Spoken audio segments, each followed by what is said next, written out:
As was mentioned in the introduction, I've been on this campus before, in fact, multiple times, not only in the Department of Philosophy, but I also have given lectures at the Department for International Relations.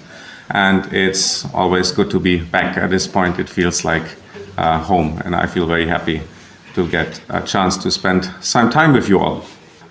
So, as has been mentioned, I'll be talking about applying to graduate school in the United States. Since whenever I come to Bangladesh, there are some students who ask me, how can I study abroad? What do I need to do to get into a PhD program, master's program in the United States, in Europe, in Canada? So now I'm not an expert for all of these places, but I know something about graduate programs in the United States since I was an international student myself.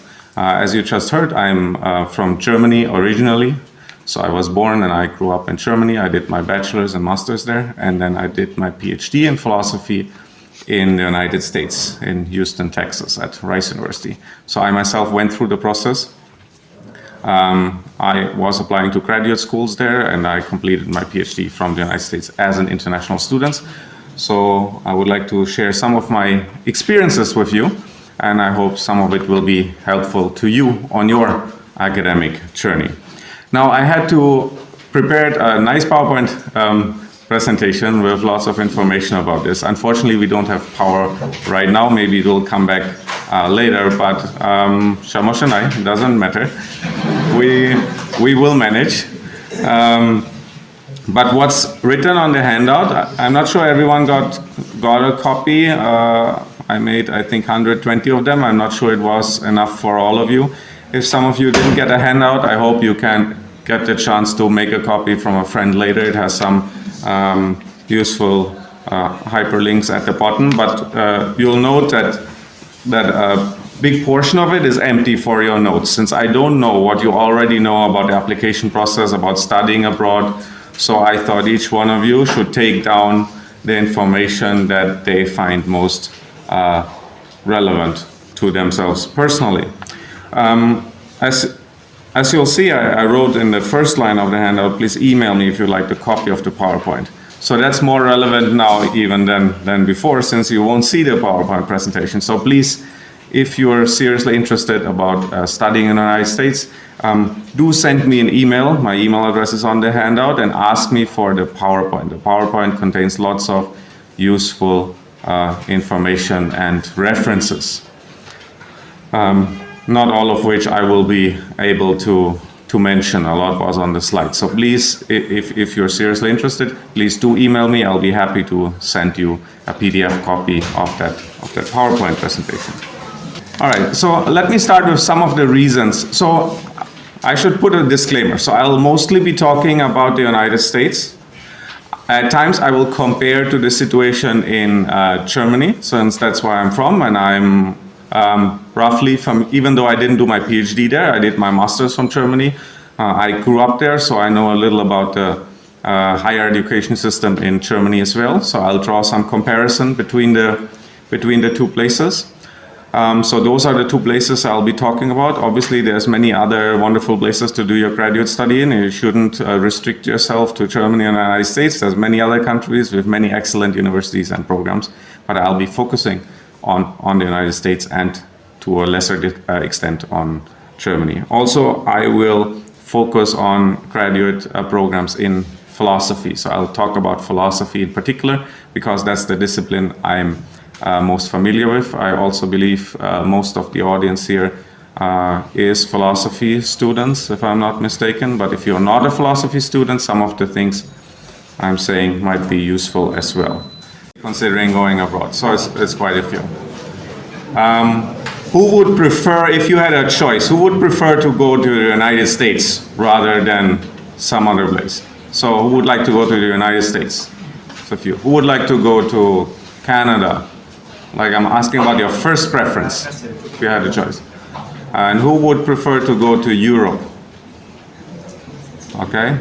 How about Australia? And how about some other place, like China, Singapore? Who would like to go to Africa? Well, I'm asking because people usually don't think of Africa but there are in fact a few excellent universities in Africa, particularly in South Africa, has a number of world-class universities. The University of Pretoria, the University of Johannesburg, the University of Cape Town, and Wits University, which is also in Johannesburg. So there are some world-class universities in South Africa. There's a few good universities, like world-class universities as well, one or two in Egypt, I think. There's one in Kenya, the University of Nairobi is quite good. Nigeria has one or two very good universities, the University of Ghana. So you shouldn't rule that out completely. So you should have take a wide perspective when you're looking at potential places to do your graduate study. So there's not just Canada and the US and the usual places. There's excellent programs and a lot of opportunities in places that people usually don't apply to, which might increase your chances of getting there. Like I myself, I did my postdoc after I did my PhD in the United States, in South Africa, at the University of Johannesburg, where I got the chance to work with a world-class American philosopher who is a professor there at the University of Johannesburg, Thaddeus Metz, which was a great experience. Was a great scholarship I got there, so they have lots of scholarship opportunities also. So don't rule that out completely. So you might want to look at that as well. Who here is a philosophy student? You raise your arm. Who studies philosophy? And who is not a philosophy student?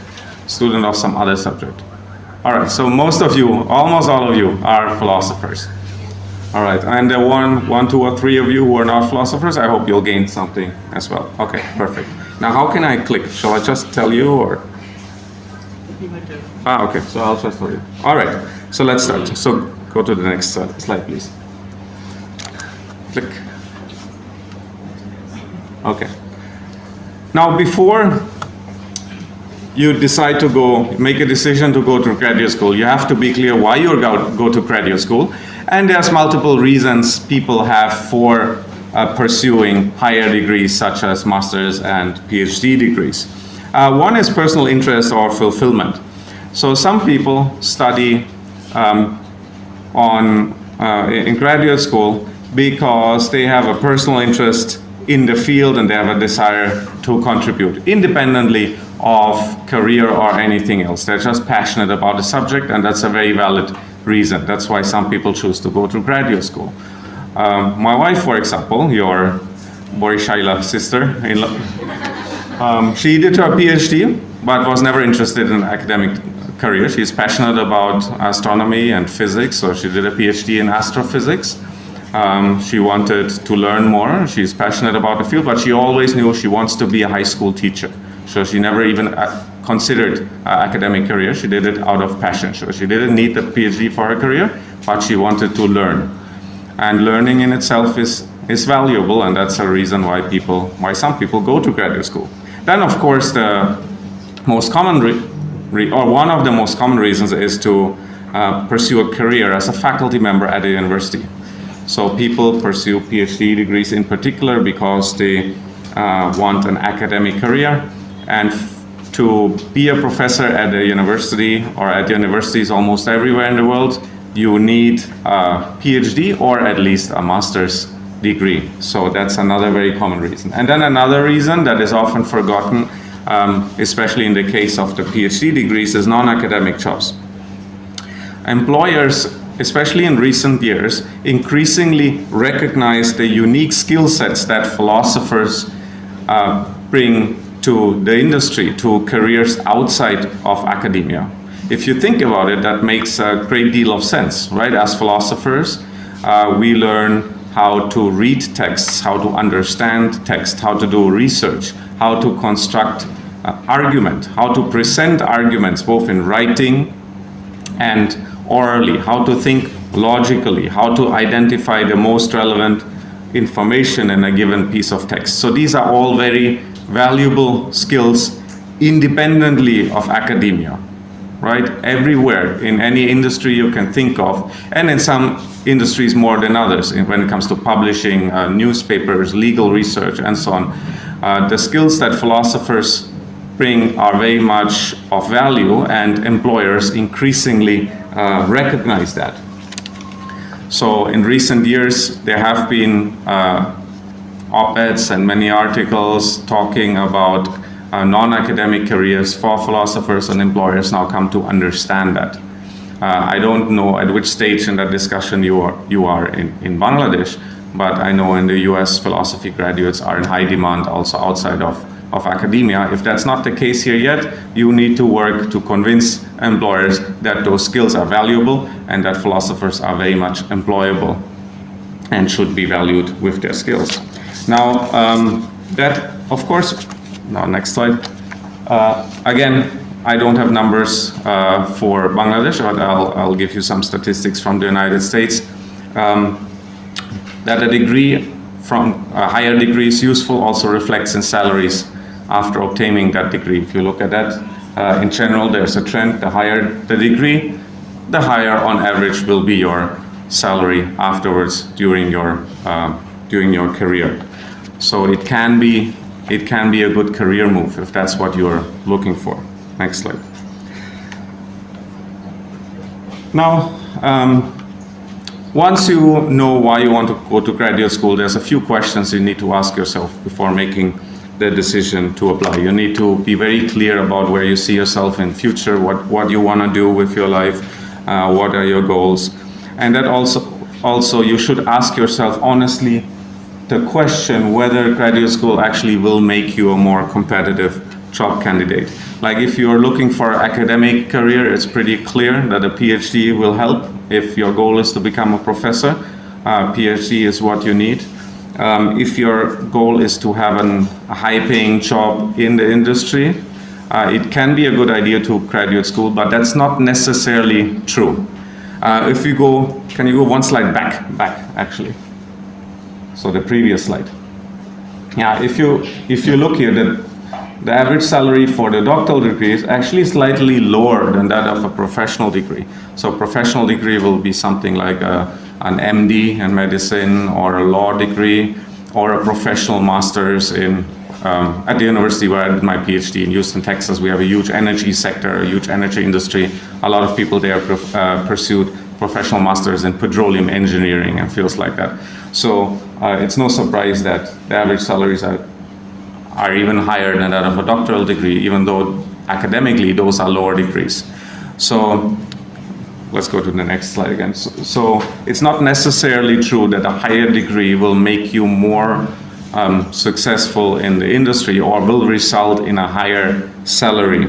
So you need to ask yourself that question honestly. Given your current situation and the job you're aiming for, the plans you have for your future, does it make sense? Will it advance your skill set? Will it make you more competitive in the labor market to pursue a master's degree or a PhD degree? That's not necessarily the case.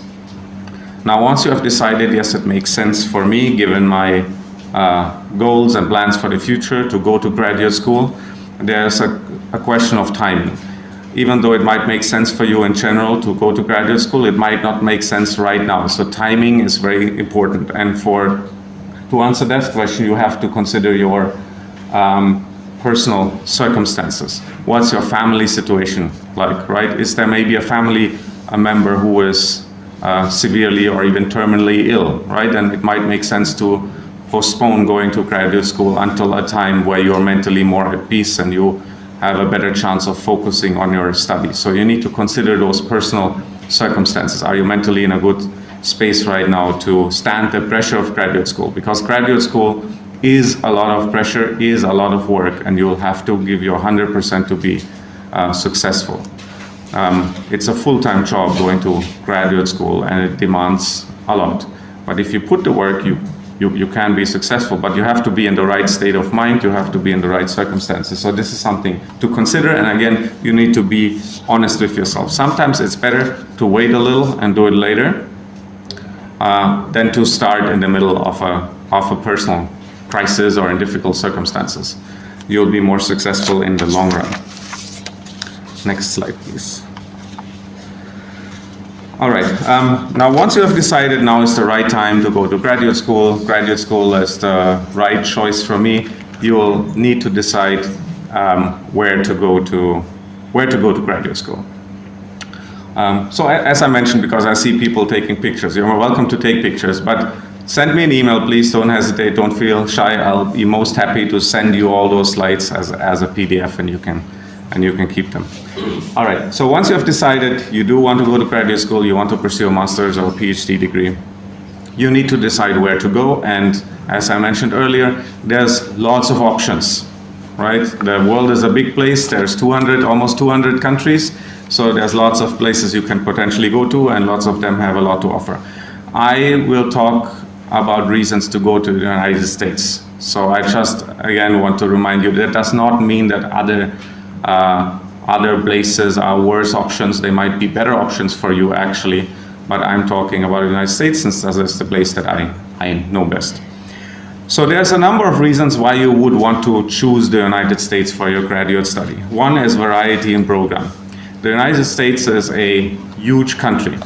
It's a huge country. The state where I live, Texas alone, that is 1 out of 50 states, is about 4 times the size of Bangladesh or 2 times the size of Germany, area-wise. So just one state out of 50 is twice my country, my home country. So it's a huge, huge place with lots of universities and colleges. In fact, there are more than 5,000 colleges and universities in the United States, and many of them are very good. Combined, they offer countless kinds of degrees and areas of studies. So whatever you can think of, whatever specialization, whatever area you want to do your PhD in, whatever emphasis you're looking for in your studies, you will find it in the United States. So the United States has everything, which is not necessarily true for other countries, especially smaller countries. So whatever you can think of academically, you will find it in the United States. It's a huge place. So that's one advantage. There's variety. You will find something that exactly fits your interest profile. Then a second reason to go to the United States is academic excellence. The United States is home to some of the most prestigious universities worldwide, which consistently rank at the top in international rankings, and I'll show you that in a minute. American universities are known for their high academic standard and their rigorous coursework, which means that you will have to work hard. It's hard. Graduate school is quite hard. So I was struggling during my first semester there. I was coming out of, I did a master's before in Germany and then entered the PhD program in the US. My English was not very good, which didn't make it any easier, right? I just had high school English. So I was struggling with the language, but then also academically, the standard went up from here to here. So you have to adapt quickly. But if you work hard, you will get into it. And after a semester, it was okay. But in the beginning, you will have to work a lot and sleep little, because they will demand that you work hard and that you perform. There are high standards. Now, so that makes it hard, but the benefit of that is that a degree earned from the United States, especially from a known universities, from one of the better universities, will be recognized and respected anywhere. If you have a PhD or master's degree from the US, any country in the world will understand its value, which is not necessarily, to again draw a comparison, which is not necessarily true for places like my own home country, Germany. Starting with the very name of the degrees. Like I said, I did a master's in Germany, but that is not actually true. The degree I have from Germany is called Diplom. So we have our own system of degrees. And what is called a master's degree in most places, in Germany back then when I studied, was called Diplom. Now if I tell you I have a diploma, nobody will know what I'm talking about, right? So I'll have to explain what that means, how long the course of study was, that it's roughly equivalent to a master's degree and all of that. So you'll have some explaining to do. And people who are not educated about the higher education system in Germany, they might be skeptical, they might think it's less than a master's. So you might face more obstacles with a degree from there simply because it's not as recognizable. Whereas if you say, I have a PhD from Harvard, everyone will know you are an expert in your field and you know what you're talking about. So there is this respect and recognition factor. That's a huge benefit of studying in the United States. Getting a degree there will be recognized everywhere. So I just mentioned those rankings, and next slide. So I want to show you just two of the most popular rankings that are out there. One is the QS World University Ranking. That's 2023, so I don't know why it's called 2023, that's the current ranking, so I guess it's 2022-23. So that's the latest QS World University Ranking, and what I put on the slide here is the world's top 20 universities according to that particular ranking, so in terms of academic excellence. And if you look at it, you will find that out of the top 20 universities in the world, 9 are in the United States. So they're the ones in bold here. So there's 9 in the United States. There's Cambridge and Oxford in the United Kingdom. UCL, I think it's University College London, that's also in the United Kingdom. So you have 3 universities in the UK. EPFL, I think, is an institution in Europe. And then you see Singapore right there. So there's 1 university from Singapore. And then there's 3 Chinese institutions. So China is also a country that you should keep in mind. China is rising, right? They are investing heavily into their universities, and they have some world-class universities, some of which are listed on those slides, Peking University and other universities there. So yeah, so again, you shouldn't focus entirely on America or Europe. There's excellent universities in Asia, there's excellent universities in Africa. So you need to shop around and apply broadly, right? Don't focus on one place. There's many opportunities out there. And China is actually definitely one country to keep in mind, where there are lots of scholarships, lots of opportunity, and very good universities as well.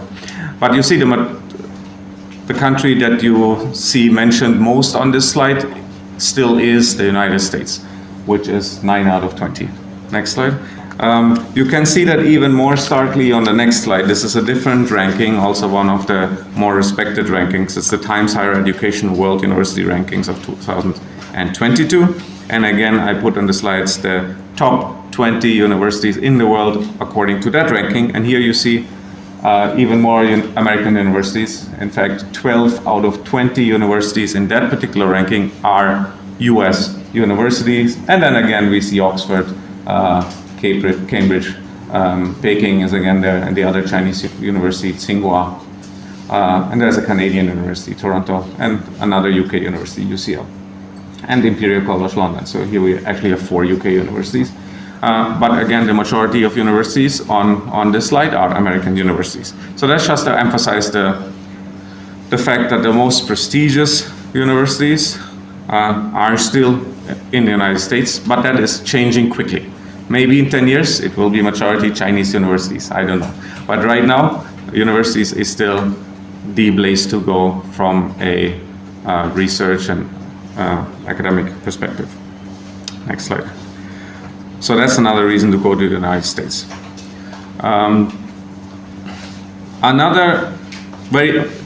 So that may or may, the rankings don't give too much importance to them, because they might be the best, they might be high up there in the ranking because they produce a lot of high quality research.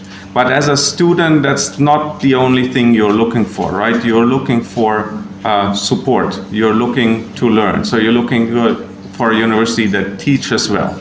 It doesn't help you much if there's 3 Nobel laureates at that university, right, that win a lot of prizes, but that you never get to talk to.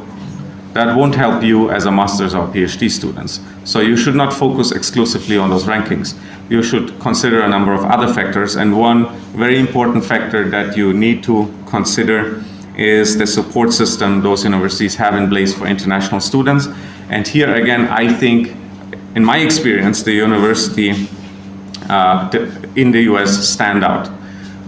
From the first day I entered Rice University in Texas, I felt at home and I felt supported, because right when I arrived in the United States, some some senior graduate student was assigned to pick me up at the airport. So I was greeted at the airport, I was being picked up, and the following days there was orientation week. So the university put together a program for new students where they introduce you not just to the university and how it works, but also to American culture, to the city you live in, how to use simple things like how to use public transport, where to go grocery shopping, all the things you don't know as a new international student. So there is that support.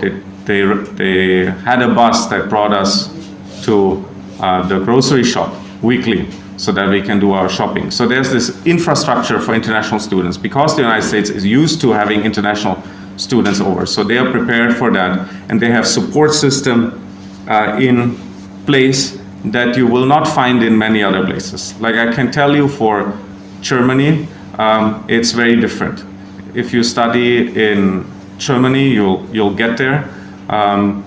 If you're lucky, your professor might meet you in the first week and that's it, and you just left there to figure it out for the most part. Like my wife did her PhD in Germany. She contacted a professor who accepted her as a PhD student. He said, okay, come over. She got her visa, she landed. She was lucky to have a friend in Germany to pick her up from the airport, but then for a week she heard nothing from the university. Then there was a meeting with the professor at a point. You're giving a desk, okay, now start working on your thesis. So it's a very different experience. So it depends on your personality also. Some people like to be independent. They don't need the help. They like to figure out stuff on their own. I was very grateful that I did have the university support help me settle down in a completely new place that I was not familiar with. So that's a big selling point, I think, in the United States. They also have, what I should mention, they have designated international student offices. At my university, Rice University, I'm still in touch with the people there. They still help me look at my CVs if I apply for new jobs, or I can ask them for advice. So we have developed a friendship. And now even like many years after I completed my PhD, I'm still in touch with those people. That's an office that's completely dedicated to supported international students.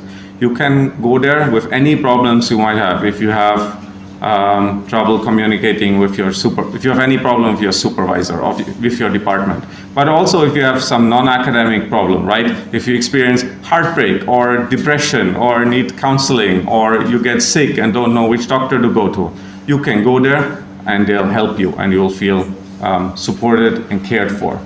And that's something that you will find at virtually every US university, just because there is such a large international student population, because they have a culture of supporting and welcoming international students. Another thing that I think is quite unique about the US is the campus life, the vibrant campus life. A campus there is like a village or like a small city. You'll find everything on campus. You'll find a gym, a coffee shop, and you'll find very regular social events. There's international students events. So there's some program almost on a daily or at least on a weekly basis. So you can do almost everything without ever leaving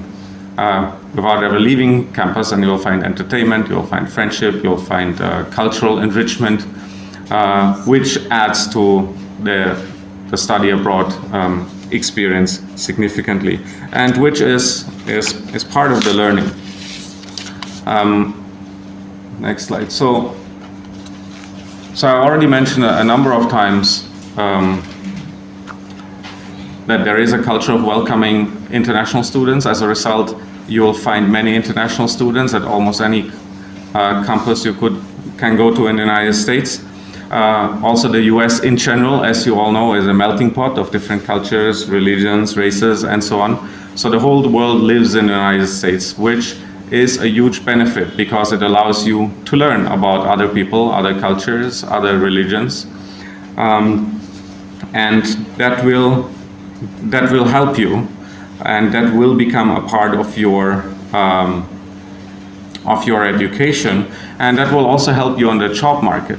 Just like employers increasingly understand the unique skills that philosophers bring to the job market, employers also increasingly value international experiences. Because as the world becomes more globalized and grows closer together. We have to interact with people from different places, different beliefs, more frequently, right? So if you work for an international, especially for an international company, let's say you go to the US, you study there, and you come back and you apply for a job with a multinational company here in Bangladesh. You might want to work for Unilever, right? Or for some UN agency, or any company or organization that has international dealings. Those companies and agencies will want international experience on your CV, because they will want to know that you know how to interact from people who are not Bangladeshis, right? Who might not be Muslims or not be Hindus, right? Who are from a different cultural, religious background, who dress differently, talk differently, eat differently, right? So just like these soft skills on how to interact, how to make small talk, how to relate to people from different backgrounds, these are all very important skills nowadays on the job market that will be appreciated. And I can't think of any place that's better to acquire those skills than the United States, because that's where the whole world meets. In fact, most of my friends in Houston, which is the most diversity in the United States, by the way, people think it's New York, it's actually Houston, Texas, the most diversity. So where I live, the majority of my friends are not Americans. They come from India, they come from Africa. So the minority of my friends is actually Americans, because there are so many people from so many places there. You'll make friends from everywhere, and that is personally enriching and also increases your job profile. So to emphasize this point, I went to the International Student Office, the one I just mentioned, at Rice University, and I asked them about the latest statistics of international students at my institution. And that's the latest numbers they had from fall 21. So Rice University, where I graduated from, is a relatively small university. I think it's 5,000 or 6,000 students total, undergraduate and graduate students. But even though it's a relatively small university, you find students and scholars there from 114 different countries. So that was 2021, but it's the same almost every year. So just to emphasize this point, so if you study there, so you see here there's undergrads, graduates, and scholars in the statistics. Back then, from Bangladesh, we had 1 undergraduate student, 7 graduate students, and nine scholars. And if you look at the list, you'll find the whole world there, from Afghanistan to China to Colombia. From literally all continents of the world, you'll find students and scholars on that particular campus. And that makes for a multicultural campus experience that will allow you to learn a lot about different cultures, religion, races, and ethnicities. Next slide. Now, another thing that is unique about the United States, I think, is the university culture. Especially in graduate school, you will find that classes are typically relatively small. So I remember when I went to graduate school, there were some classes where we are only 3 or 4 students. So it would be 3 or 4 PhD students in a seminar and 1 professor. So we had 1 professor, he would, since we were only 4, he would take us, instead of having conducted the class in the classroom, he would take us to a Thai restaurant and treat us all for dinner. And we would discuss philosophy there. So we would sit at a restaurant, we would eat, and we would have the glass while eating. So, which made for a nice personal connection and a more intimate relationship with your teacher than is common in many other places. Again, if I compare to my own country, Germany, I found the US in comparison quite refreshing, because the US tends not to have that hierarchy. Like in Germany, it's still, well, how shall I call it? Quite old-fashioned. I mean, in Germany, there's the professor at the top who is like a semi-god, right? You say, yes, sir, yes, sir, yes, sir. And then there's the students who are just sitting there listening in the hundreds. So the US is very different than that.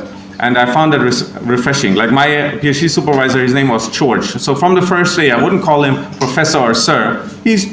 I called him George, and he called me Rainer. So there was this sense of equality. So it's not like me sitting there and listening to Sir, but it's actually two equals together trying to figure something out, which I thought is nice, right? So we are both students.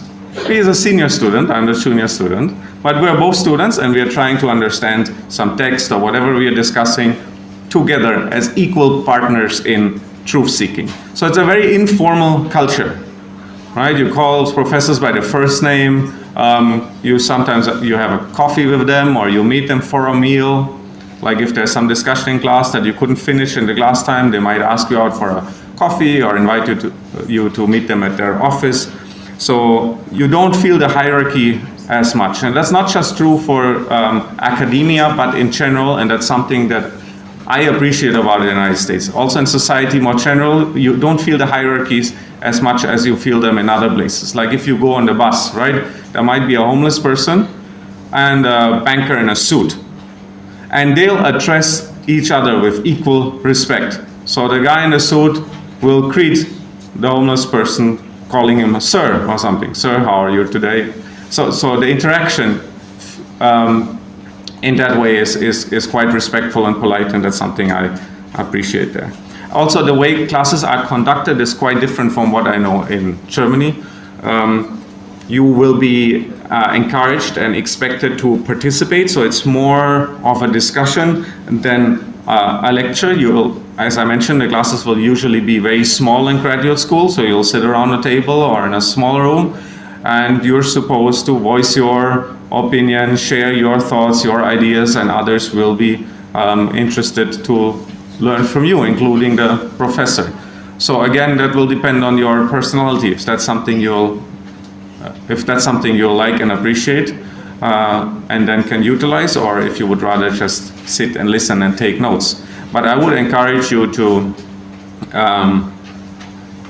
it takes some push at the beginning to find the courage to speak up in class and contribute to the discussion and maybe and contradict the professor, right? You might have a different opinion. So in the beginning you might think, okay, this guy's the professor, he must know. But there you are expected to object, right? To find opposing arguments, to actually like struggle with your teacher in seeking the truth, right? In getting to the answers to the questions. And then the last point, well, not last, but last point is the research support. There's a lot of money in the United States. Consequently, universities are very well equipped. Now, for philosophers, that's not as important since you don't need a lab, right? You don't need to do experiments. You don't need a particle accelerator. So for physics students, that will be very important that there's a well-equipped lab, and for chemistry students and so on. But another thing that will be important for you as a philosophy student is the research and conference funding. Typically, if you're part of a PhD program there, you're entitled to funding to attend conferences. And that's something I heavily utilized as a PhD student. So I would send abstracts to conferences in places that I find interesting, including abroad, and then ask for funding. And again, here, what's nice is this is very much informal. So I got to travel a lot. So while I was in graduate school, I attended conferences and seminars in, let's see, the Czech Republic, Morocco, France, multiple places in the US, Canada, and probably a few more. All of it completely funded by my department. They would pay for the flight, and they would pay for the hotel room. So there's opportunity to travel, to meet philosophers from other institutions, to attend international conferences. And the process is very simple compared to places like Germany, once again. Since there is this informal culture, the way it will usually work is you send an abstract to a conference, like there's a conference in France that fits your research and you would like to go. You send an abstract, you get accepted.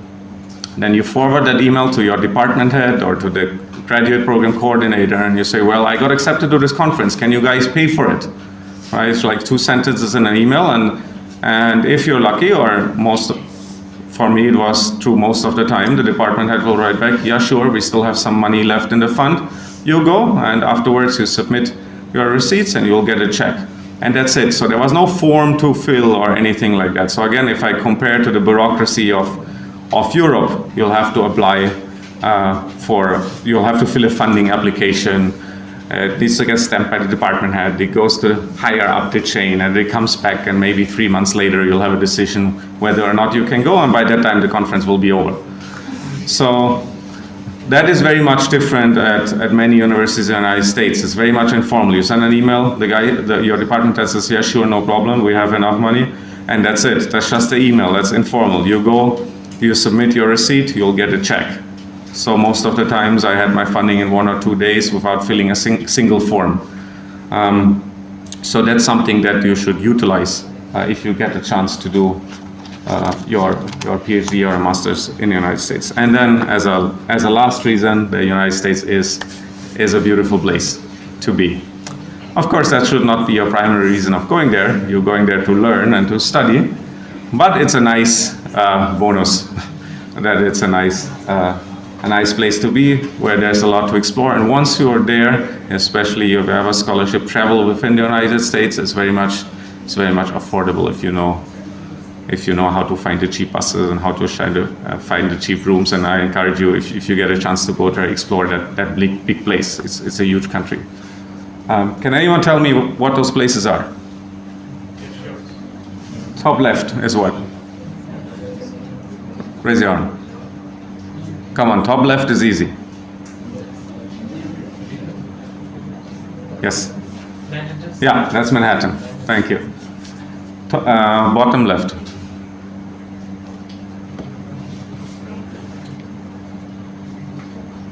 I'm sure half of you know it. So this is your first exercise in speaking up. So don't be.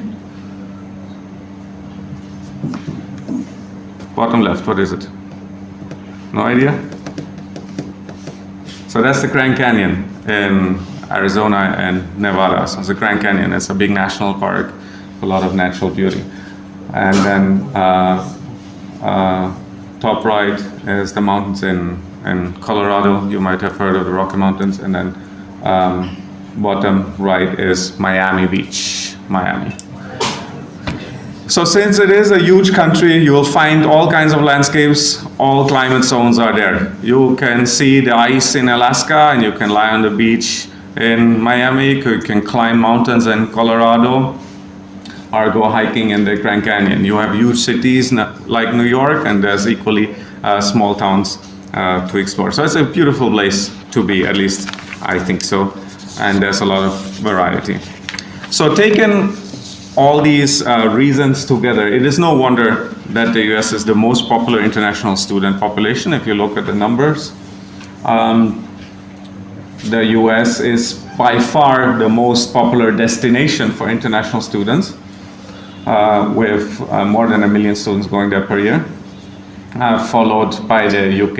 And then again, here we see China. So definitely a country to keep in mind. China is rising. China was not there just a few years ago. So this is a very recent development. So we see China, Canada, Australia, and then the usual ones. Right now, maybe not Russia. But yeah, so these are the typical destinations. And Germany is also there.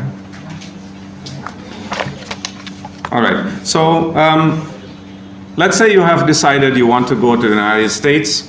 Now, in the next step, you need to find a program. You need to select a graduate program. And the first question you need to ask here is, do they have what you want? So you need to have some idea of what area of philosophy or whatever field you're in you want to specialize in. You need not have a precise research proposal or anything like that. Again, that's a big difference to Europe. In Europe, usually, like in Germany, for example, you need to come with a research proposal. You need to know exactly what you want to write your thesis about, because you will start working on your thesis from the very start. The US is different from that. In the US, you'll first do, and I'll say more about that later, you'll first do 2 years of coursework, and then in the third or fourth year, you'll only start working on your dissertation. So it's structured differently. But you still need a general idea of what you may be interested in for your research. Like, are you interested in ethics, in epistemology, Indian philosophy, Western philosophy, Chinese philosophy, so Islamic philosophy. So you should have some idea of what you're interested in and what you can see yourself doing research in. And once you know what you want, you should check your interests against the programs you could potentially apply for. And the way you do that is you check the course catalog, you look at the university's websites and see what courses they offer. Do they offer courses in your area? Let's say you want to do Islamic philosophy, which might not be offered at all universities, but certainly at many. So you'll need to look at the course catalog. Are there any courses in that area? And you also need to look at the faculty profiles. You go to the website of the philosophy department and click through the professors' profiles and look at their research. Like, are there people who work in the area you're interested in, who could be your potential supervisor in the future? So that's what you'll be looking at. And as you look at those faculty profiles, you might want to read some of the papers or even books that those professors have published to get a better idea what they're doing research in. And if you find a professor whose research is very close to what you would like to study, get in touch with that professor. Write him or her an email. Tell them that you are interested, that you're thinking about applying to that department, that you could see yourself working with that professor in the future, and make connections. So that's part of a good strategy of getting into graduate school. Like, get to know the department before you even apply and make some connections. Reach out to professors. And again, it's very much informal, and people are usually friendly, and they will usually respond. If you tell them you're thinking about applying to their program and you're thinking about working with them, they'll usually be excited about it and respond and start corresponding with you. And that will help you later on. That will get you started from the very beginning. So reach out to prospective supervisor and engage them on their research. Another thing that's very important is talk to current graduate students. So you found a program that you're interested in, go to the department website. You'll find a list of students in the program. So people who are doing their PhD right now. So you'll usually find a list with their contact details, with their email addresses. Email them, tell them, I'm interested in applying to your program, and ask them questions. Ask them how they like it, whether they regret their decision of going there. So you can be open and honest, and usually people will give you open and honest responses. If you have a particular professor in mind, look for the students that who have that professor as a supervisor. Ask them, how do you like working with that professor? What's his working style? Does he or she make time for you regularly? Or do you never get to meet them? So ask those questions. You can be straightforward and open and frank. So that's something that's very important and that not many people do, but you should take advantage of this. You should talk to current students to get a better idea of the program. So talk to current graduate school programs. Then there's a few other things you should look at. You should look at job placement information. So typically, if you go on the website of a US philosophy department, there will be a section that says job placement or something like that, which will provide you with a list of graduates, past graduates of the last years or even decades, and it will tell you what they're doing now. So for each year, it will list all the graduates, and it will say, well, this graduate is now a full professor at this or that university. Or this professor or this student is not in academia anymore. He's doing some other job in the industry.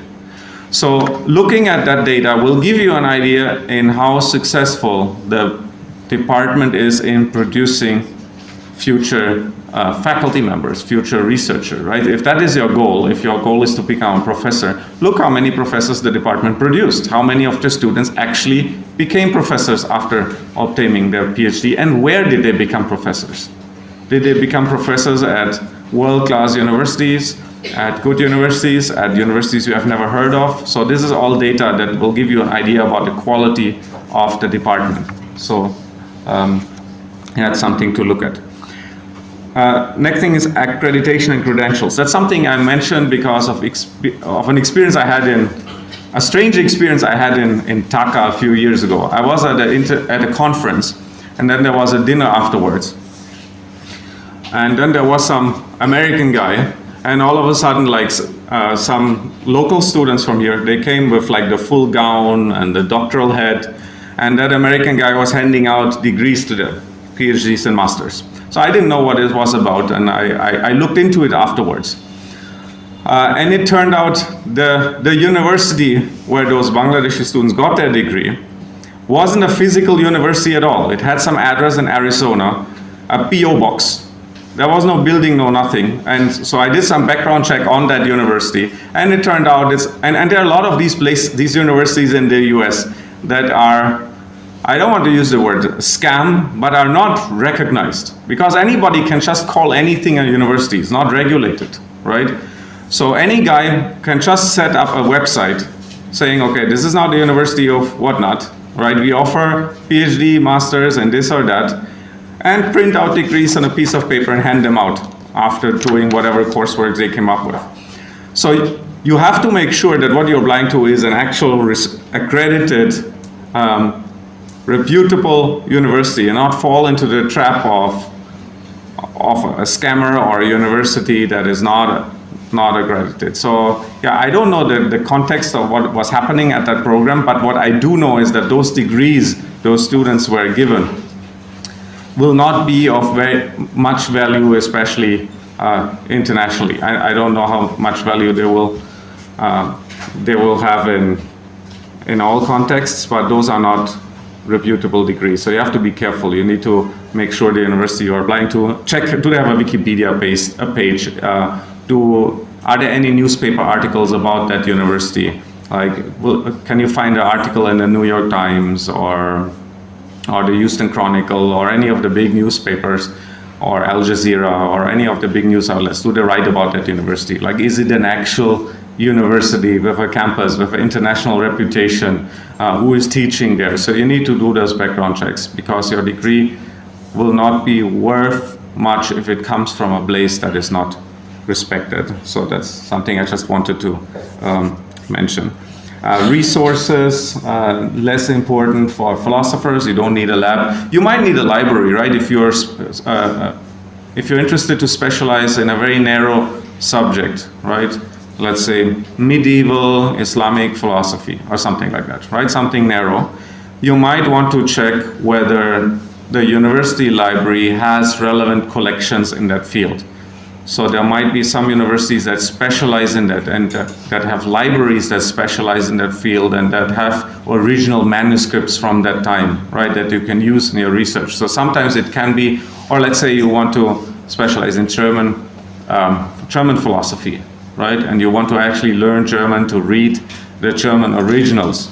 You need to probably, you will probably want to know whether their libraries holds German publications, right? Holds those books in the German language. So that's the only research part that might be relevant to you. You don't need labs. All you need is books and your brain as a philosopher. But the library is important. Then location, other factors that are not directly related to academia, but that are also important, like the size of the town, the location, the weather. That can be important, right? I mean, if you really don't like the cold, right, and get depressed there, if it's like dark and snowy half of the year, and you have an offer from two equally good universities. One is in a nice sunny place and in a big town, and one is in a small town where it's dark and snowy all year long. You might want to go for the one where you'll feel happier and more motivated to study and work. So these are things that you consider. All right, so once you have sorted through a number of universities and you have a general idea you want to go, you need to start thinking about applying. And here I would recommend of what I call a 2+2+1 strategy. So you should sort those PhD programs that are of interest to you by competitiveness. So some schools are very hard to get into. The ones that were on these earlier ranking slides, right? These were the top 20. Those universities are extremely hard to get into. If you want to get into Princeton or Harvard or New York University, it's very hard. Like back then, I applied to New York University, and they told us afterwards how many people applied and how many people got admitted. In the year I applied, they had, I think, about 3,000 applicants for the PhD program, and they took 10, right? So you can do the maths, right? It's almost impossible. It is possible, but it's very, very hard. So unless you are a genius, you already have a few publications and you do a lot of extracurriculars and you have an interesting research proposal and all of that, the chances are very low that you'll get into one of these top schools. But that's okay, because even if you get in the one of the top 200 schools in the US, you'll still be at an excellent university, right? There are 5,000, I told you earlier, there's 5,000 universities and colleges. So even if you make in the top 500, even the top 1,000, you'll get a good education, you will have a respected degree, and you'll have a good experience. So don't pressure yourself, don't think you have to make it into Harvard or Princeton. Almost nobody makes it into Harvard and Princeton, and that's okay. There's many excellent universities where you will have a very good experience. Nevertheless, you should try. You should apply to at least like one of your dream schools. Like try. I mean, you never know. You might get in. Apply to Princeton, okay? Send one application there. Or to Harvard, or to Cornell, or New York universities, or any of those big names. Send one application there, just so that you don't have any regrets later, right? You can at least tell yourself, I have tried. I didn't get it, but I tried, right? Because otherwise you'll always wonder, maybe I could have made it. So apply to one of those schools. Then apply to 2 very good schools that you have a realistic chance of getting into, right? That you have like at least a significant percentage of chance of getting into. So pick 2 schools like that, and then pick 2 safety schools. So a safety school is a school that's still a good school. Don't apply to a school that doesn't have any buildings and only a PO box. So don't apply to those, but apply to schools that are good, that are respected and reputable, but where you have a good chance of getting into. So 2 schools where you're confident that you have a good chance of getting into, 2 schools where you have a realistic, okay chance of getting into, that you would love to get into, and 1 dream school, at least. So at a minimum, I would recommend you apply to 5 places. Of course, the more places you apply to, the higher your chances of getting accepted somewhere, but as I'll mention later, it costs money to apply, or it may cost money to apply. Not always, but in many cases it will cost a significant amount of money to apply, so you have to limit yourself. So you have to have a strategy, and I think this is a good strategy. Or you make your own strategy, but that's what I did. So I ranked them, and then I applied to like the top school, a few in the middle, and a few further down the list. All good universities though. All right, next slide. So another good thing about the United States, as opposed to Europe, is that almost all graduate schools in the United States will ask for almost exactly the same application material. Almost all of them will ask for some kind of application form. That's typically an online form. They'll ask for a CV, for your transcripts, for a statement of purpose, or they might call it a personal statement. They'll ask for letters of recommendation, and they may ask for a test score. And I'll say more about all of this in a little while. So this is an advantage because you only have to compile all these documents once. Once you have all these documents together, you can submit them to 20 schools without having to change much. You'll have to make some small changes here and there, right, to tailor it to the particular program. But for the most part, you can use the exact same application package for a wide range of schools, which is very different from Europe. Every country in Europe, every university in Europe might have a very different procedure.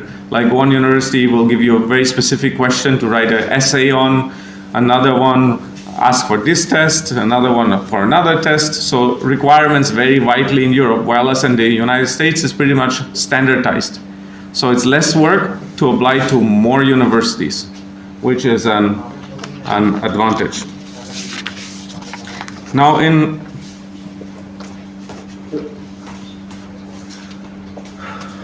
So in general, what universities are looking for, and that applies to all subjects, not just philosophy, they'll obviously want to know about the academic ability, right?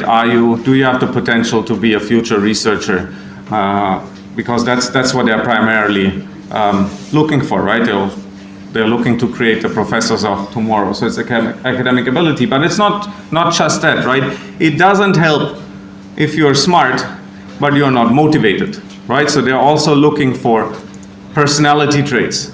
They're looking, are you motivated? Are you focused? Are you serious, right? You might be a genius, but you might put together your application material very sloppily with 20 typos, missing commas, missing full stops. And then they'll say, well, this person, right, this guy or this girl is super smart, but clearly not serious. She or he couldn't even be bothered to proofread the application, and you'll be sorted out immediately. They're looking for serious professionals, people where they feel they take this seriously, they really want that. They are professionals. They're not just doing it for the heck of it. They put a lot of work in and they're motivated. So they're looking for those skills. They're looking for communication skills. Can this person express him or herself? And they're looking for potential, right? So even though right now you might not be an expert in philosophy yet, you're an undergrad student, you're completed your bachelor, maybe your master's, you might know a little bit. They don't expect that you know everything, but what they want to see is potential, right? And you can show potential in various ways. Maybe you already have a publication, right, in some local journal. Or maybe you were active as a student organizing academic workshops, right?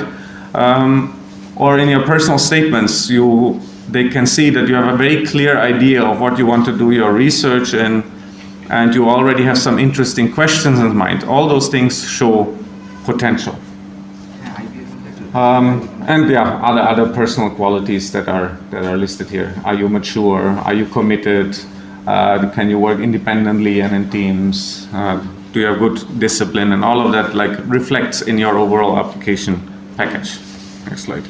Now, before I look at the elements of the application in more detail, I want to give you an overview of the application timeline.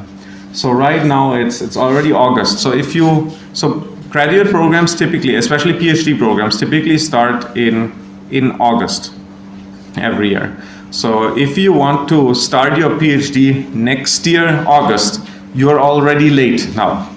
It's a long process and you need to start early. Typically you would want to start between April and July, where you start going through schools, going through programs, doing your research, planning your essays, start talking to your letter writers and so on. And then from August to November, you take the required tests. If any tests are required, you write the essays, you get your transcripts together, you get your letters of recommendation. And then deadlines are usually between November and January. And then you wait, you'll get the decision March to May, and in August you start. So that's the general deadline. So if you are thinking about starting next year, starting your PhD program next year, you need to start working on your application right now. You're already late, but not too late. You can still do it, but you're already late. So if you want to start next year, you have to start now. If you want to start in the year after or even later, also start now. The earlier you start, the better, because it is a lot of work and there's always something you can improve about your application package. Now let me give you very practical advice of how you go about applying step by step. So I'll talk about strategy and I'll talk about the elements of the application. Next slide. So for philosophy in particular, we are lucky. There's one starting point, one good starting point that gives you a lot of information in one place, and that's the Philosophical Gourmet Report. That link is also on your handout. So it's www.philosophicalgourmet.com. Next slide. So what you will find on this website is a ranking of all philosophy programs in the United States. So you see, according to this ranking, the best PhD program in philosophy in the United States is the one at New York University, followed by Rutgers, Princeton, and so on. So this is only the first 7. Again, very, very hard to get into those, but the list is long. And all programs on that list, I think that list has 50 or 100 entries. All programs on that list are very, very good. So even if you get into the last program on that list, you'll still be at an excellent university. Remember, there's 5,000 universities, right? So all of these programs would be great to get into, and you'll have a great experience. So you start with this page, and you follow that 1 + 2 + 2 strategy, right? You pick like one dream school from top of the list, something at the middle, and some towards the end of the list. That fits your interests, of course, right? And then you start doing your research. You click on the names of those universities, and if you click on the names of those universities, you will go directly to the website of the philosophy department at that university. So you don't have to find that website. So that makes this very useful. So let's go to the next slide. So if you click, that's why I did my PhD, Rice University. So if you click on Rice University on that list, you will end up on this website, which is the website of the philosophy department, not of the whole university, of the philosophy department. And now the good thing about the US again is that it's all very much standardized. So all these department websites, they will look very, very similar. So no matter which university you will click on, the department websites will look very similar, and they will all have a section that says prospective graduate students, or graduate studies, or graduate students, or something like that. So you'll find it on all those sites. And you select that section, and you'll find all the information there. It's all very explicit and explained step by step. Oh, that's another thing I wanted to note. You do not need to hire an agency or somebody who helps you with the application. All you need is your brain and the internet, okay? You just go on the website, you read the requirements, you follow the procedure closely, and you apply. You don't need the help of others. You don't need a connection to that university, right, to get in. I didn't know anybody at this department. I just went to the website. I decided this is a good place for me given my interests. I read through the instructions. I followed the procedures precisely. I applied and I got accepted. So that's how it works. It's very systematic. It's very well structured. You just need to follow the instructions closely. You don't need anybody. You can do that by yourself. So don't pay for some study abroad consulting center. You don't need to do that. You are all philosophers who learned how to read, how to understand the text, right? And how to do research, right? So use those skills and do it yourself. Because if you ask somebody else, they might give you wrong information. You get the most accurate, up-to-date information right on the program website. So for example here, next slide. So there will be one section that's financial support. So that's the first I clicked on, because I want to point something out that's again different from Europe. So if you read this, it says all students entering the Rice graduate program in philosophy receive a 5-year fellowship package, which includes an annual stipend and a tuition waiver. And you have to make satisfactory progress, of course. Currently, the annual base stipend for full-time students is $27,320. So that's a bit more than $2,000 a month. So most of the graduate programs, at least the good graduate programs in the United States, will be like that. You apply for admission, and if you get admitted, you automatically will receive a scholarship. You do not have to apply for a scholarship separately. You only apply for admission. And if you get in, you will automatically get a 5-year scholarship, which is awesome, and which is very different from Germany. And that was one of the reasons why I did my PhD in the US and not in Germany. If I wanted to do it in Germany, I first need to find a professor who accepts me as a PhD student. I need to find a supervisor. And once he or she accepts me and I get into the program, I still don't have any money for living expenses. So I will have to find a scholarship, independently. So which means you have to apply to external foundations, and you have to apply for grants, and you might get something for 1 year, and after 1 year you have to worry again, or you might not get anything at all. Which is why in Germany you will find a lot of PhD students who might have a partial stipend or no stipend at all. So they do their research, And then in the evening, there are servers at a restaurant or baristas at a coffee shop, or do some job to earn their living. In the US, if you get admitted into a good program, that's not something you have to worry about. You won't pay any tuition fee as a PhD student. So you don't have to pay tuition, that is covered, as you see here. And on top of that, you get a stipend for living expenses. So right now, it's a bit more than $2,000.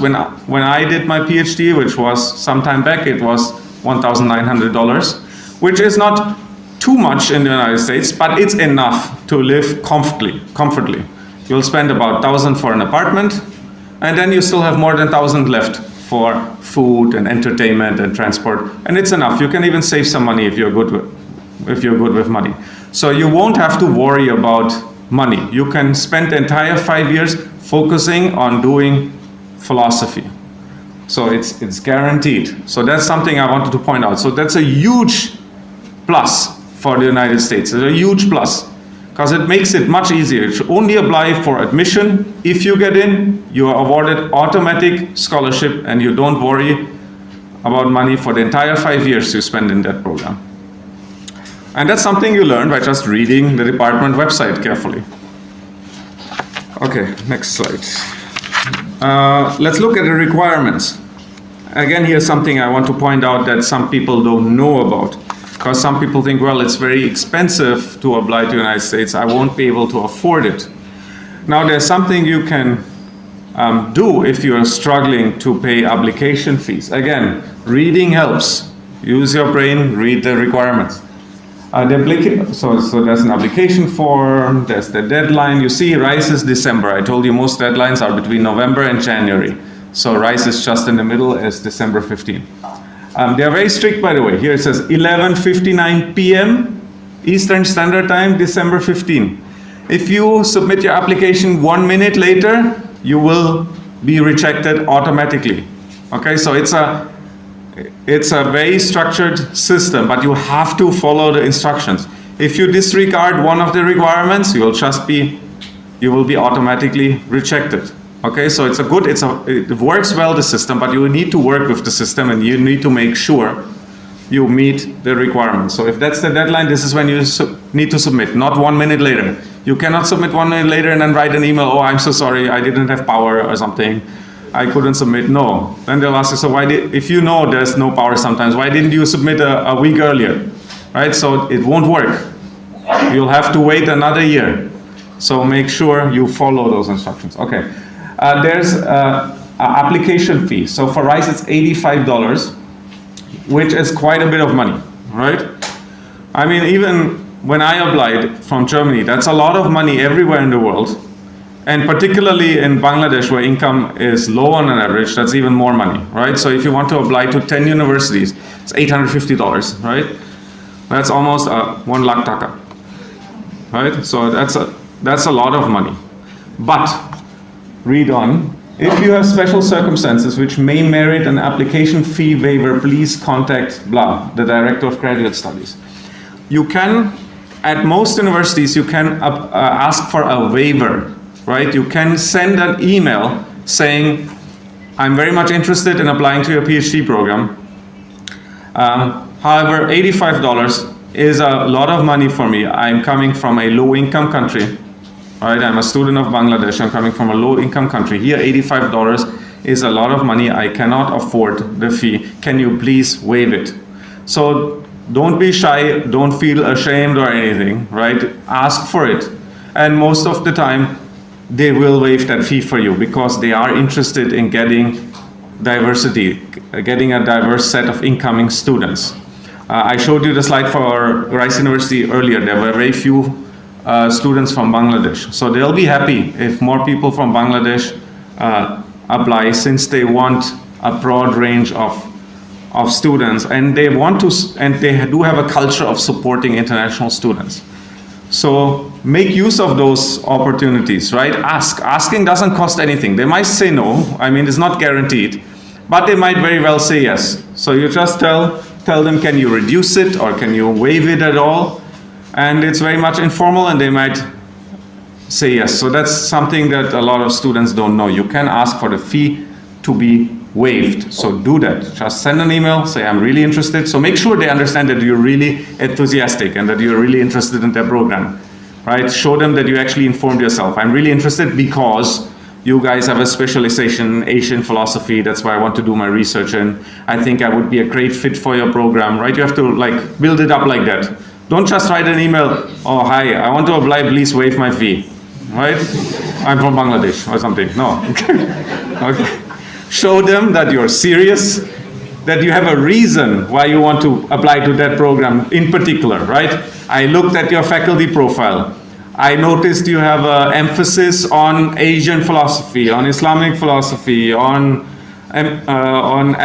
social epistemology or whatnot, right? I'm very much interested in pursuing research in that area. I think I would be a good fit for your department and I would really like to apply. However, I'm from Bangladesh, a low-income country.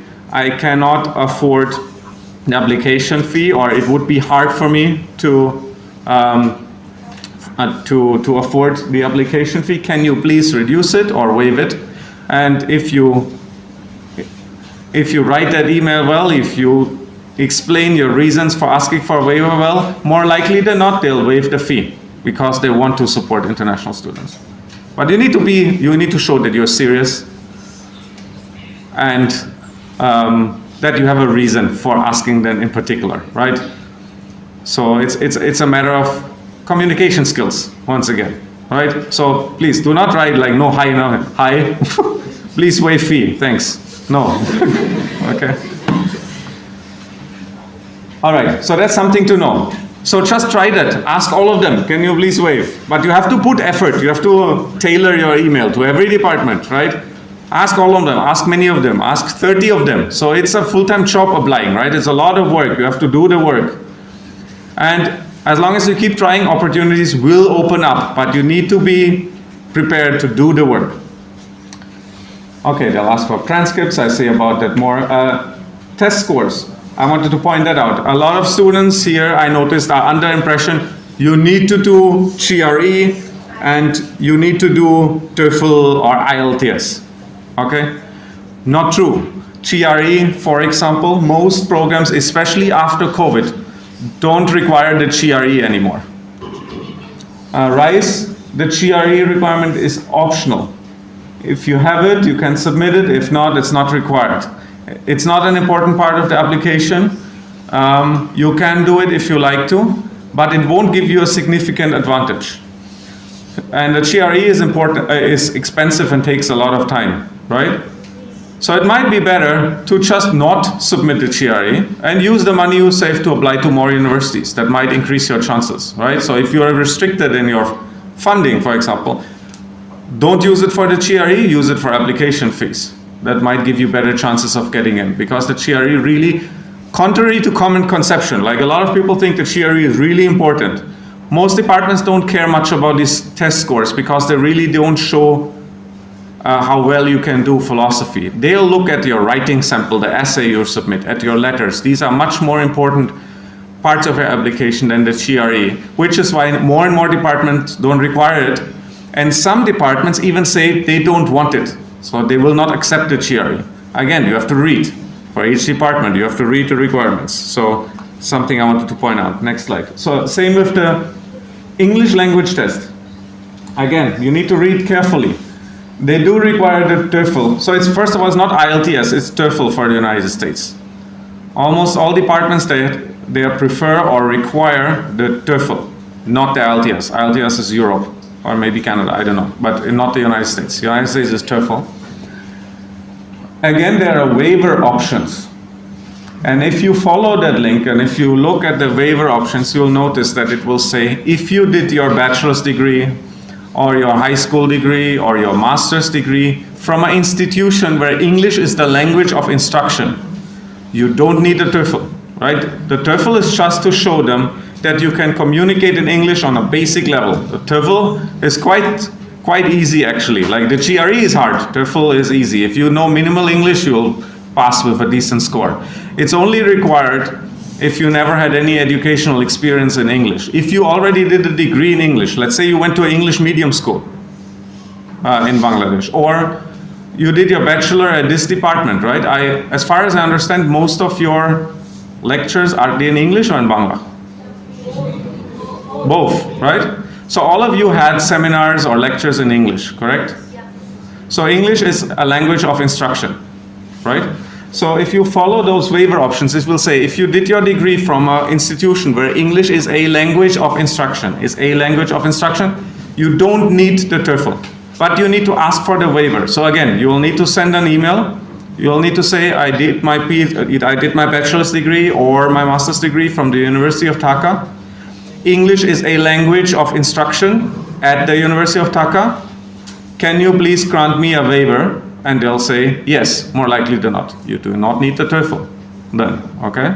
So if you get your degree from here, most likely, for most departments, you will not need an English language test because you already have shown that you understand English. Otherwise, how did you follow your classes here, right? So again, that's something that's unnecessary, right? You might stress yourself out over all those tests and maybe you don't need any of them. For RISE, for example, more likely than not, if you're a Dhaka University student, you don't need TOEFL, you don't need a GRE. Focus on the other parts of the application. So again, read carefully, don't listen to what other people are saying, right? People might be telling you, oh, before you even think about going to graduate school, do your IELTS. And then you do it, and then you find out when you applied, first of all, IELTS is not required, they want TOEFL, and not even TOEFL is required. So do your own research, don't listen to people, don't go to agencies, do your own research, use your skills that you acquired in philosophy, and figure it out yourself. It's all there in detail. You just have to read carefully. Okay, next slide. Go on. So I'll talk about the components of the application in a bit more detail in a while. I just want to point out a few things on the website. Another thing I wanted to point out is that every graduate school in philosophy in the United States has a so-called Director of Graduate Admission. So that's a dedicated faculty member whose job it is to help students apply to the program. So if after reading through the website, you have to read first. If after reading, you still have some open questions, something that you don't understand, something you need more information on, reach out to the Director of Graduate Admission. There will be an email address. For example, at my department, it's Gwen. Right? We don't call her Professor Bradford, it's Gwen. So Gwen is a very nice woman. She will respond. She will not respond if you say, hi, how do I apply to your department? Right?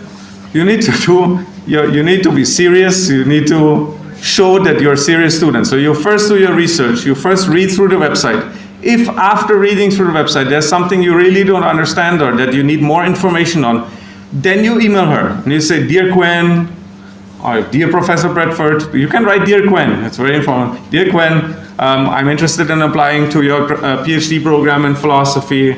I went through the requirements. On this page, it says that was unclear to me. I have a follow-up question, and then you put your question. Thank you very much in advance. Best wishes, your name, something like that. And you will get a response. So reach out to people. They are happy to help you through the process. But don't be rude. And show that you're a serious student and do your own research first. They don't want to feel that you're wasting their time. They want to know that you are actually serious, you already looked at it, you are thinking about applying, but then you will receive the support you need. Next slide. So now I said at least 10 times you need to be serious, okay? So it's a full-time job, and you need to be systematic about it, right? It's a lot of work to apply to graduate school, but it is worth it. It will be an experience of a lifetime. Like for me, my time in graduate school doing my PhD, I think was the best time of my life so far. It's just a nice experience to be on a US campus, to have all that support, to interact with all those smart people, right? And have those discussions. It's nice, so it's worth it, but it's a lot of work getting in. But if you put the work, you will get in sooner or later. You need to keep trying, you need to put the work. And you need to take it serious like a full-time job. Like I took half a year to just put together all the application elements. I worked for half a year just to put together the application. And to keep track of the requirements and the deadlines and all, what I did for myself is I created an Excel sheet. So this is actually my applications back then. So I applied to these like 20 universities or something. You see, I made it to 4, so you'll get a lot of rejections, right? Because obviously I applied to Columbia, Harvard also, this is expected. These were like the dream schools that you try it so that you don't regret it and you may not get in. So I applied to these 20 universities. I got accepted in 4. And I created this Excel file so that I don't miss any deadlines, so I don't forget about any requirements. For example, I put you see all the deadlines listed there. Where are they? Oh, here, deadline. On the bottom here. So I put all the deadlines.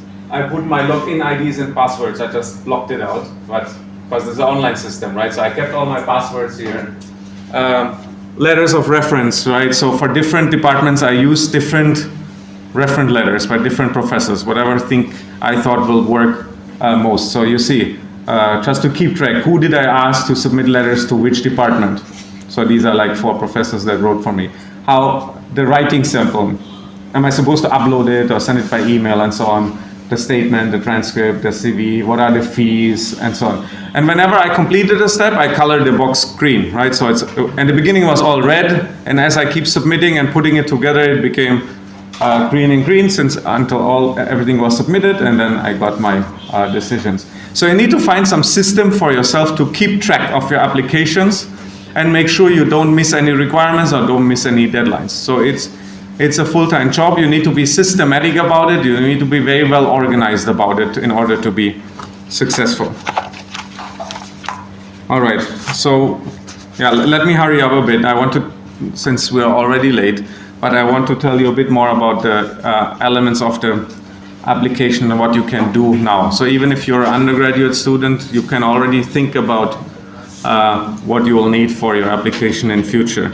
So even if you're an undergraduate student now, make sure you take a lot of philosophy courses. And if possible, not just the ones that are required, take more than that.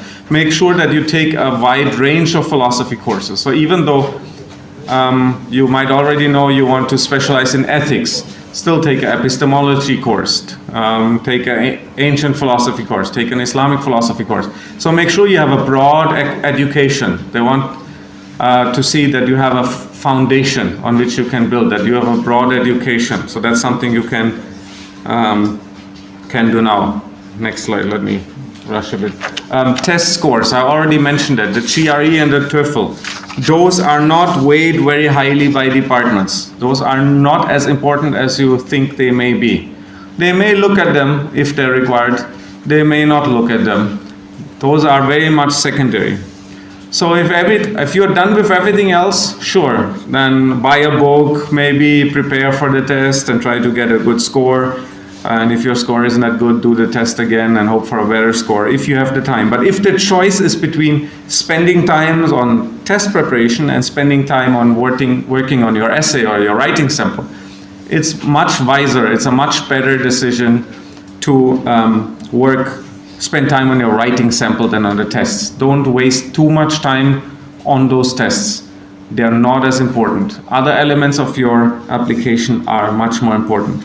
And again here, being organized. If you need tests, make sure you register early. Sometimes it's hard to get an appointment, right, for the test, or you might score badly and you want to do the test again. So do those tests, if they're required, very early so that you can redo them, or if you, for some reason, you can't go for the test or it's canceled or there's no appointment, so that you have time and you don't run out of time. So do all of these things early. Another element is the statement of purpose. So almost every university will ask for that. Some call it personal statement, some call it personal statement of purpose. So in this statement, you describe your philosophical interests and why you are applying to that particular department you are applying to. So you'll have one draft, right, that like applies to almost all programs, but that draft you need to tailor to each department, right? You need to show in that statement why you are applying to some particular department. So in your statement you might mention one particular professor in that department. You might say, well, at your department you have this or that professor. He or she specialize in this field. I've read their book or I've read their recent article. I am very much interested in what they're doing, and I can see myself working under that professor. Right? Show them why you're interested in that department in particular. Do not repeat any information that's there in other parts of your application. So don't repeat your CV. A lot of students make that mistake. They'll write, oh, I did my bachelor's at this university, I did my high school at this university, and I did my elementary school at this school, right? This is all on your CV. It does not go in your statement of purpose. Statement of purpose is your chance to give additional information, information that is not there in other parts of your application. So don't just repeat information that's already available elsewhere. Don't just say, I'm awesome and all. Also address your weaknesses, right? Be honest and straightforward. For example, when I applied, the GRE was still very much required. And the GRE has two parts, a logic part and a verbal part, right? A language part. So it's two parts. On the language part, where it's about like how good your English is, I scored very badly. I told you earlier, I only had high school English, right? So I scored like, I think 50% on the verbal part, which is bad. It's really bad. On the other part, though, I scored 100%. I got a perfect score on the logical part of the GRE, right? So that looks very weird, right, the test score. You score 100% here and 50% here. There's something psychological wrong with that person, they might think. So I explained it in my personal statement. I wrote, well, the verbal part reflects the fact that I don't know English very well. But the other part shows you my potential, right? So I explained my weakness and that weird score I got. I explained to them, well, the reason why I did so badly in the verbal part is because English is not my mother tongue, right? It's not my native language. So obviously I won't score as well as an American. So that should not count against me. So I explained that weakness. I said, well, obviously I'm not scoring well. I only had a little bit of English in school. I just don't know English very well. However, you can see from the logic part of it, right? Where I had a perfect score, you see that I have potential and that I can learn. And that's what they want to see. So don't just ignore those, like if you have like a low score somewhere or on your transcript, right? If you have a C there or a D or a really bad grade, don't just ignore it. Address it in your statement of purpose, right? You might have scored very badly during one semester of your study. Maybe one of your parents died, right? That's why you couldn't focus. Or something else happened. Write that in the personal statement. Say, you can see at the beginning of my university studies, my first year, I had very bad grades. And that is because I had some personal issues. My father died or something, or I was ill, right? Or whatever the reason may be. But you can see in the following years, my grades improved. That shows you my potential. So you need to explain those things. And the statement of purpose is the place where you can explain those weaknesses in your application. So don't ignore your weaknesses. Be honest and open. They want to see that you're honest and open and serious, right? So don't try, and they're smart. They'll see through your text. So don't try to trick or hope that they won't see some weakness. It's a much better strategy to address it head on, honestly. Explain it. And this is your place to do that. Talk about your plans for the future. Tell them why you want to do a PhD. Tell them, well, I dream of becoming a philosophy professor in my home country or philosophy professor in the United States in the future. That's why I'm doing the PhD. So explain to them why you're doing your PhD. So these are the things you can do there, and you can get creative. There's no right and wrong way to do it, right? You never know what will appeal to whom. But you should ask other people who were successful and who got into such programs for examples. For example, if you're serious and in a year you actually want to apply, send me an email and I can send you my statement of purpose as an example. But you should not only ask me, you should ask multiple people and see what others did, what worked for others, so that you have some guidance there. Okay, next slide. Let me go a bit further. So yeah, questions you might want to answer in that statement is like, what makes you the best person for that program? Why are you such a good fit for that program? Why did you choose this particular university and not another university? How did you get interested in philosophy in the first place?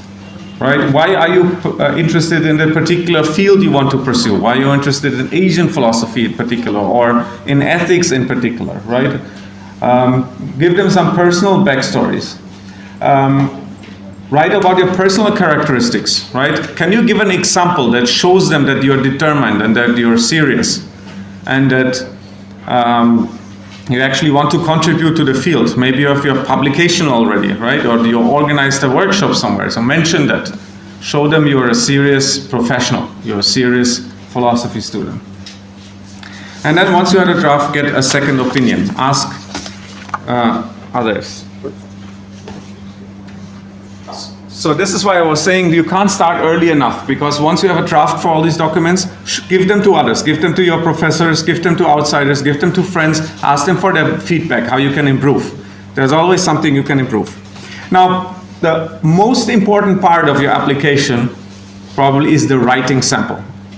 Virtually every program will ask you for a writing sample. That's a short article in philosophy, 15 pages maybe, 15 maximum 20 pages, double spaced. So not too long. An actual philosophy article where you can show that you can do philosophy. So they'll use that writing sample to evaluate whether you have those skills that you need as a philosopher, whether you are able to read, analyze, and critique philosophical texts, whether you can make a logical and factually informed argument, whether you are creative, right? Whether you have your own thoughts about philosophy. Now, this is not a research proposal, which is different from Europe. In Europe, you'll have to submit a research proposal, what you actually want to do in your dissertation. The writing sample can be anything in philosophy. Let's say you have an idea of doing your thesis later in medieval Islamic philosophy again. Your writing sample can be on animal rights, okay? There's no relation. Can be on any topic in philosophy. So let's say here you wrote one very nice paper for a course that you thought is good. You can use that as a writing sample, even if it has nothing to do with what you want to do later in your research. This is just an example of your work where you show that you can do philosophy. It does not have to be related to a research interest. It just has to be good philosophy. Okay? You show that you have the skills. The topic doesn't matter. It's about showing that you know how to write a paper. So it's not a research proposal.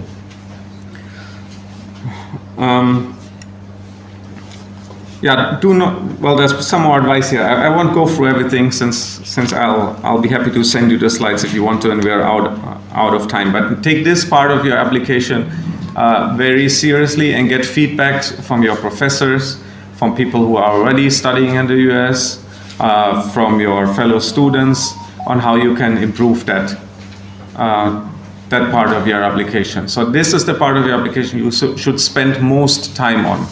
You should spend a lot of time on that writing sample. So if let's say you already have a master's thesis from here, don't just take one chapter from your master's thesis and submit it.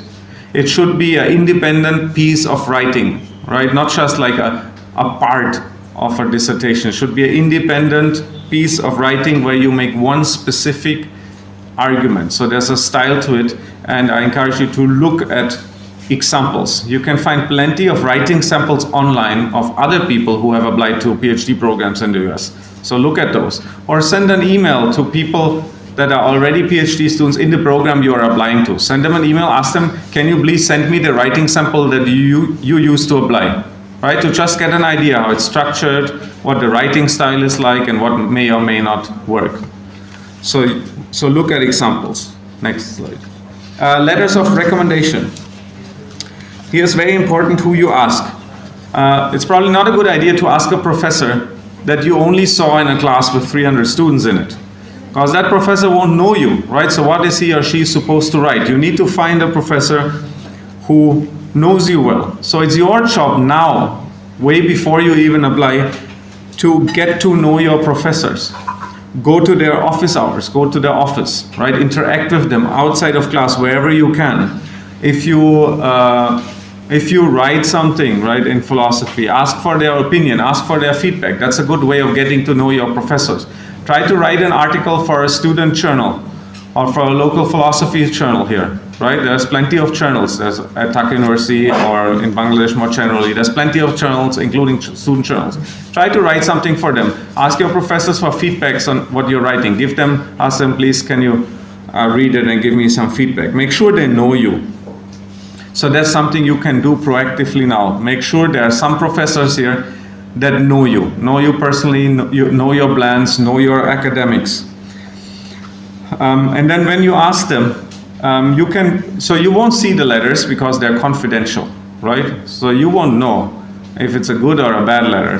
But what you can do is you can ask your professors directly. You ask them, are you able to write a strong letter, right? And if they're good professors, they'll give you an honest response. They'll tell you, no, I don't know you well enough. I don't think I'll be able to write a strong letter for you. You should ask somebody else. Right, so ask them directly, do you think you can write me a strong letter? If not, that's okay, I'll find someone else. But you need to ask this question openly. And try to find at least one letter from a person outside of Dhaka University. Let's say you need 3 letters. 2 can be from your master thesis advisor or some student, some professor you had a course with. Try to find one person who is not part of Dhaka University who can write a letter for you. Because obviously your own professors are likely to praise you, right? You're the students, so they want you to succeed. So they'll write, oh, you are the best student ever, right? But they know, okay, this is a professor from the same university. Obviously he'll say good things, he or she. But if there's an outsider, maybe someone you met at a conference or someone from another university here, who can vouch for you, that might carry more weight. Now, how do you find such people? Go to international conferences. You don't have to leave Dhaka for that, right? There are conferences here that you can go to as a student. In 2019, I was at the Asian Bioethics Conference here in Dhaka, where there were students from many different universities, where students can register and attend, and where you will get a chance to interact with academics and scholars from other universities in Bangladesh, but also from abroad. There were people from many countries there, and you need to push yourself, don't be shy, talk to people. Like if you attend a talk, think of a question. After the talk, you go to the presenter, you ask a follow-up question. You ask, can I have your email address in case I have a question later? And then later you send an email and say, I was at your talk, thank you very much. It was an interesting presentation. I had a follow-up question. And make these connections proactively, right? You need to build a network. Networking is very important. You need to get to know people outside your campus that then can become your potential letter writers. So once you have decided which professors to ask, give them plenty of information. Give them your statement of purpose. Give them your CV. Give them your transcripts. Tell them about the programs you are applying to, right? They need that information to write a good letter. Tell them about what you're doing outside of class, things they might not know about you, right? You might have written an article for a journal. You might have organized some student conference. Tell them about that so that they know and they can write about it in their letters. And then give them plenty of time. Don't ask them 1 week before the deadline. That is rude and first of all, is rude. Second of all, is not very smart because it might result in a bad letter, right? If the professor doesn't have enough time to write, he might submit like 3 sentences, which is useless, right? So you need to plan that far in advance, many months in advance, ideally. So give them time and send them reminders. It's your job, it's not their job. You know the deadline for your programs. Remember the Excel file earlier. Once you put reminders on your calendar and you remind the professor, okay, now you have 4 weeks left. You have 2 weeks left. Have you submitted? It's your job to follow up and send reminders and make sure it gets submitted. The CV, a few things. I noticed looking at CVs here that are different in the United States. For the United States, if you apply for graduate school, your CV, don't put a photo.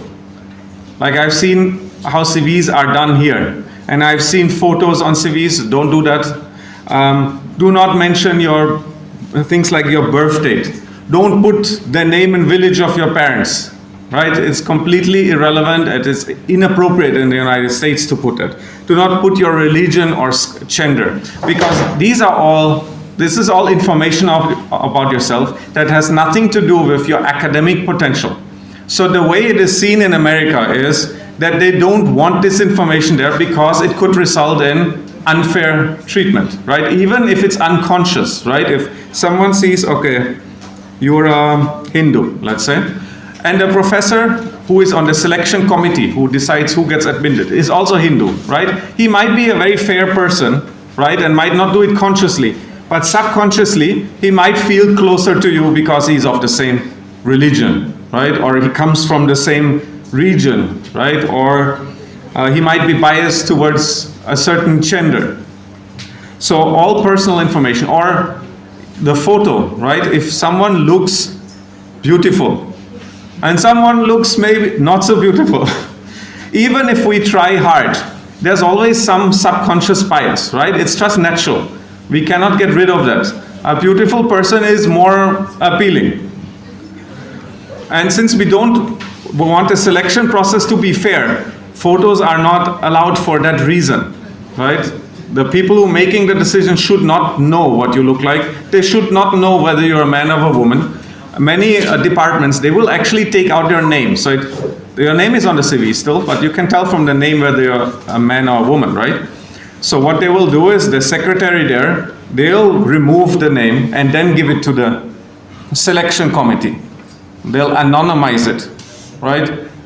Because fairness is an important standard there. So don't mention any such information. So I just wanted to emphasize that because I saw that here a lot and I asked myself, how do I care what your father's name is or which village you are from or when you were born? It doesn't matter. You should have the same chance whether you're 40 or 20, whether you're male or female, whether you're a Muslim or Hindu or atheist or I don't care, right? None of that has to do with your academic potential as a philosopher. That's why it does not belong in a CV in the context of the United States. So again, every country is different. Germany still does photos.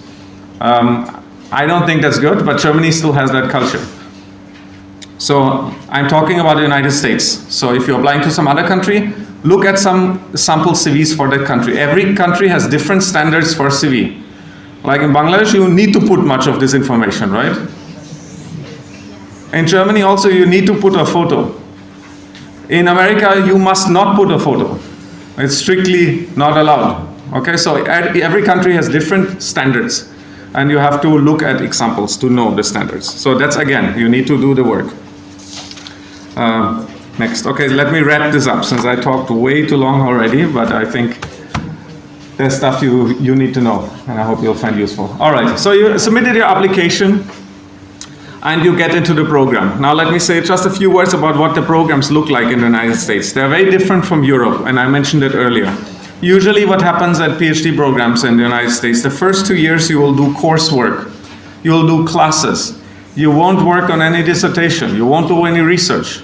You will get a broad education. You will be expected to take courses in different areas of philosophy. You'll take an epistemology course, a history of philosophy course, an ethics course, and so on. So they want to make sure you get a broad education.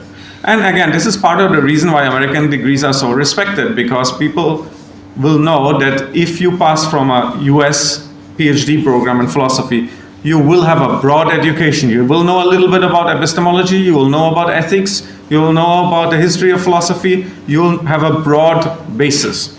So that's the first 2 years. After the first 2 years, there will be a qualifying exam. You get half a year to study for that exam.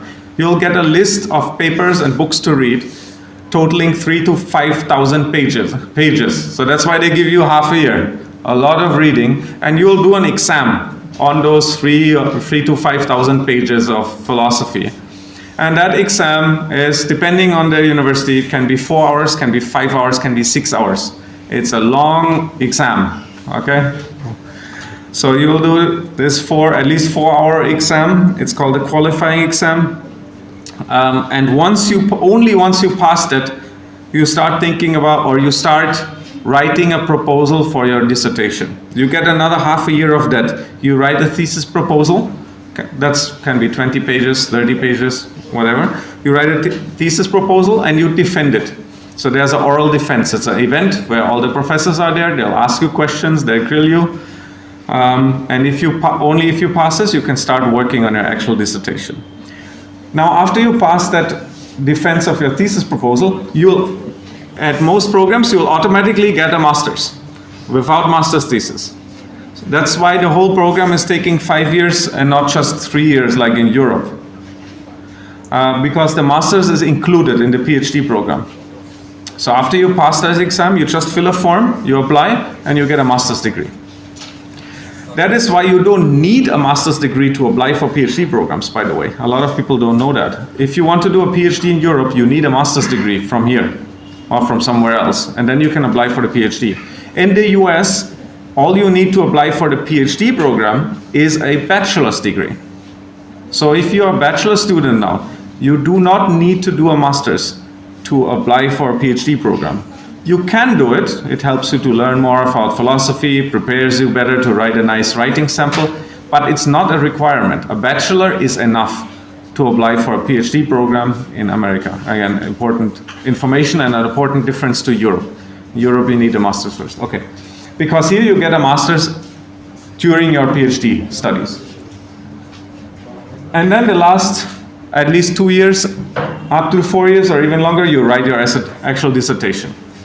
So best case scenario, you finish in 5 years, but you'll get a master's and a PhD, right?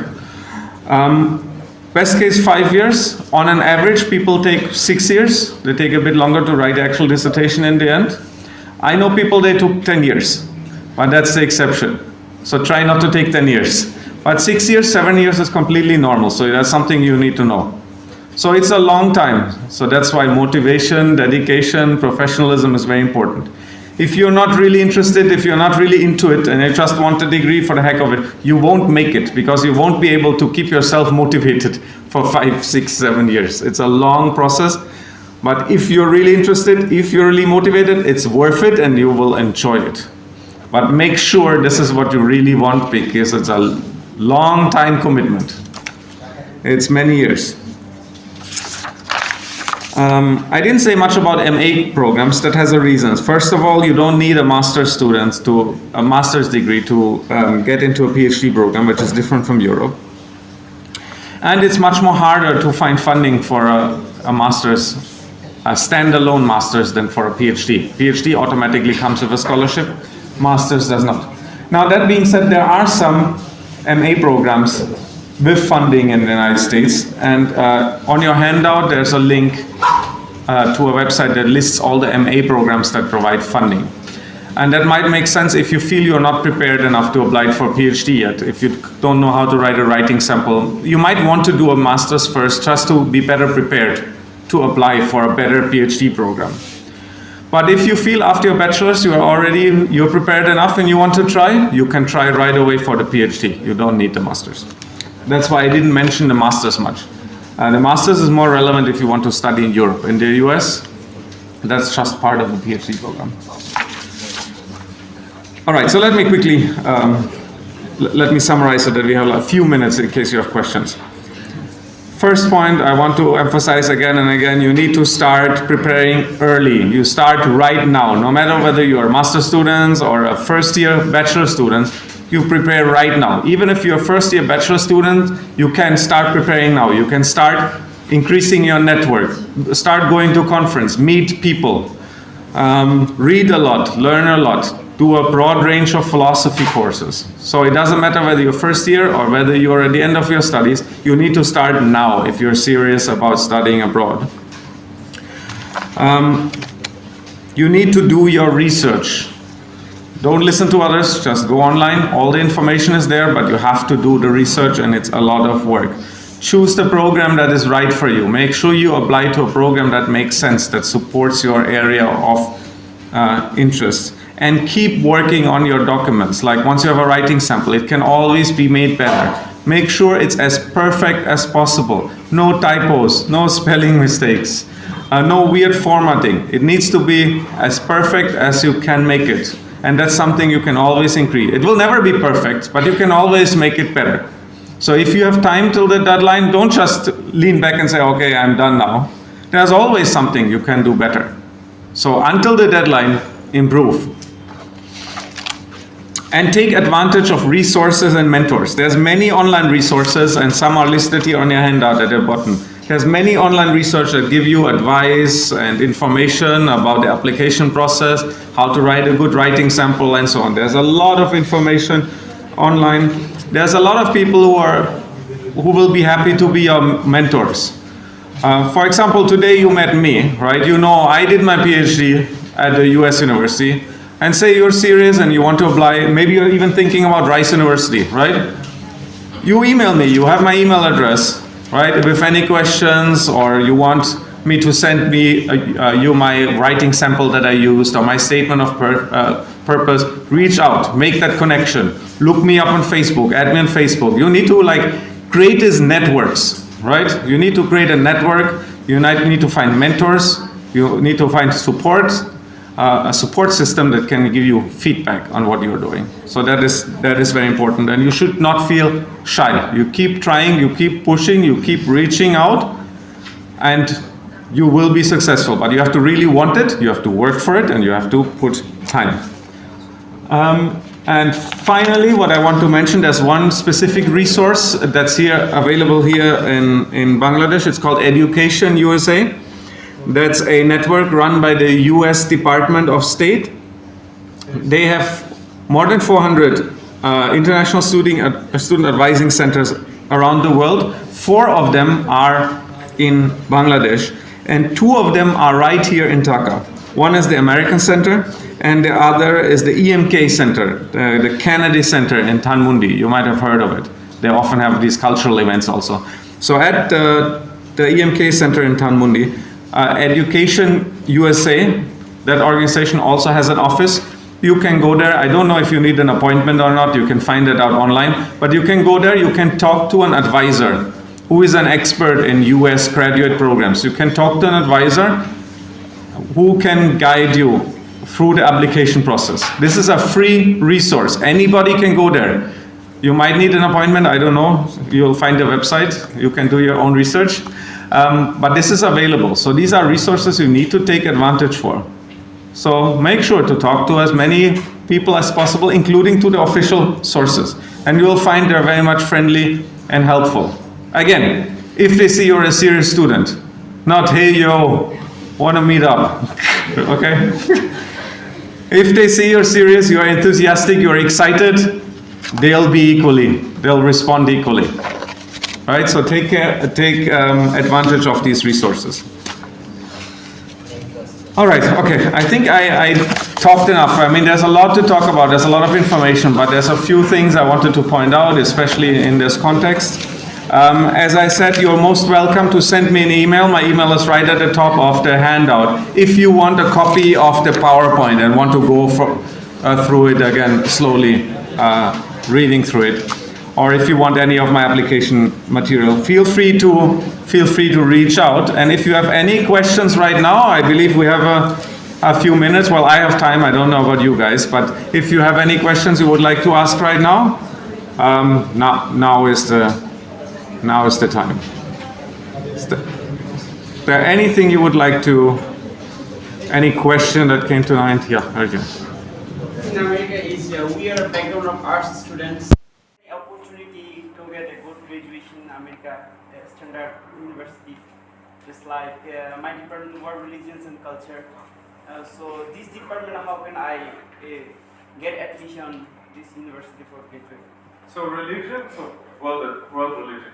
So religion is very similar. The religion departments are very similar to philosophy department. So most of what I said will equally apply to your discipline. In fact, at Rice University, the philosophy department and the religious studies department was right next to each other. It was on the same floor in the same building. So I have many friends in that department as well. And their programs is very similar. The application process is almost identical, and there's lots of opportunities.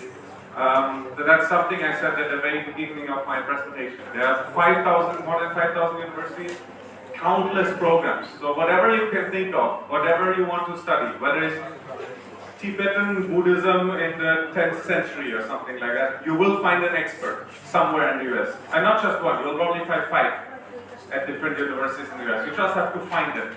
But whatever topic, whatever area of study you can think of, you will find a place for you in the United States, because people from all over the world, they go there, they study there, they work there. Some of the best professors are there, so whatever you can think of, you will find there. So yes, there is opportunity, but you have to find it, and that is your job. That's where you need to do your research. That University of British Columbia rejected you. I just want to know the reason why they didn't take you. University of British Columbia rejected you in the red mark. I have just said you're quite good. Actually, we all of you know that. But my question is that what was the reason? Do you think that they didn't take you? Well, I don't know. They don't tell you the reasons. Right? They just say, oh, we're very sorry. We had so many qualified applicants. So they don't tell you. And at the beginning, it hurts a little, right? You get all these rejection letters. they come in. And the rejection letter typically comes first, and the acceptance later, right? So it's important not to get discouraged. Well, so I don't know what the exact reason is. The one big disadvantage I had no degree in philosophy. I did my bachelor's and master's in Germany in physics. So I had no degree in philosophy, and I applied to the PhD program in philosophy. So obviously I had to convince them, why should they take a physicist for a PhD program in philosophy? So I think this was a big disadvantage. That's why you saw a lot of red. Then right? which qualities should have a student that University of British Columbia or Ontario or Toronto can deny the application? Because the rate is actually quite hard.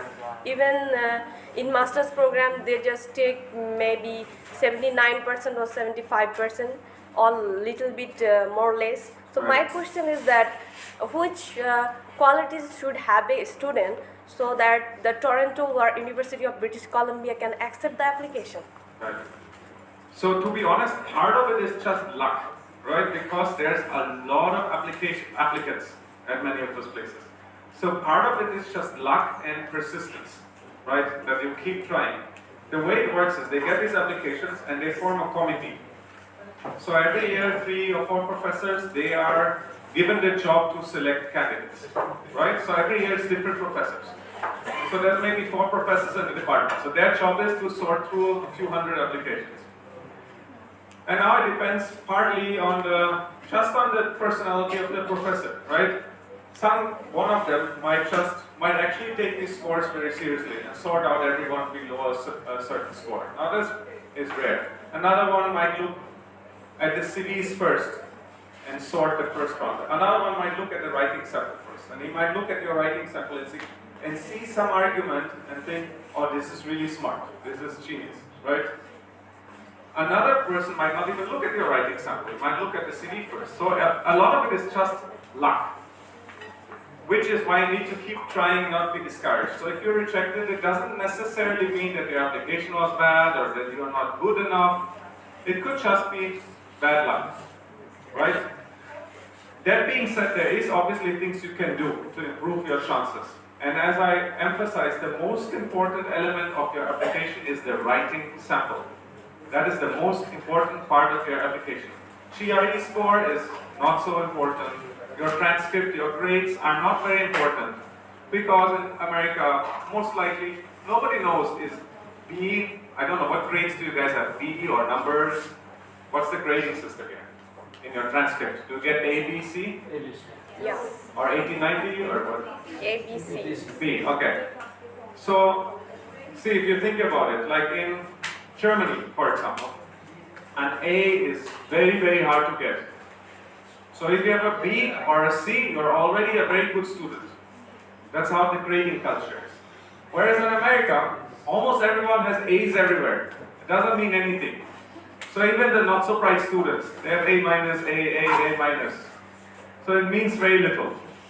So it depends on the country's culture. So I don't know what Bangladesh is like. Is B a good grade? Not at all. No? I see. So you guys are good like Germany. No.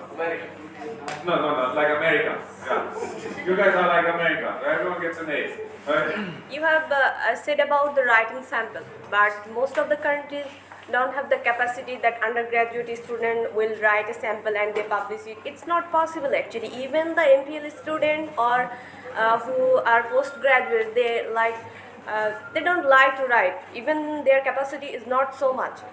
Yeah. Even the developed countries, I have just talked to my professor. She's just doing her PhD in England now, and she said that in undergraduate level, the institution don't want to call paper. So it's quite hard to publish paper in journals like our developing countries are developed. So how can I publish paper in international journal and the university level?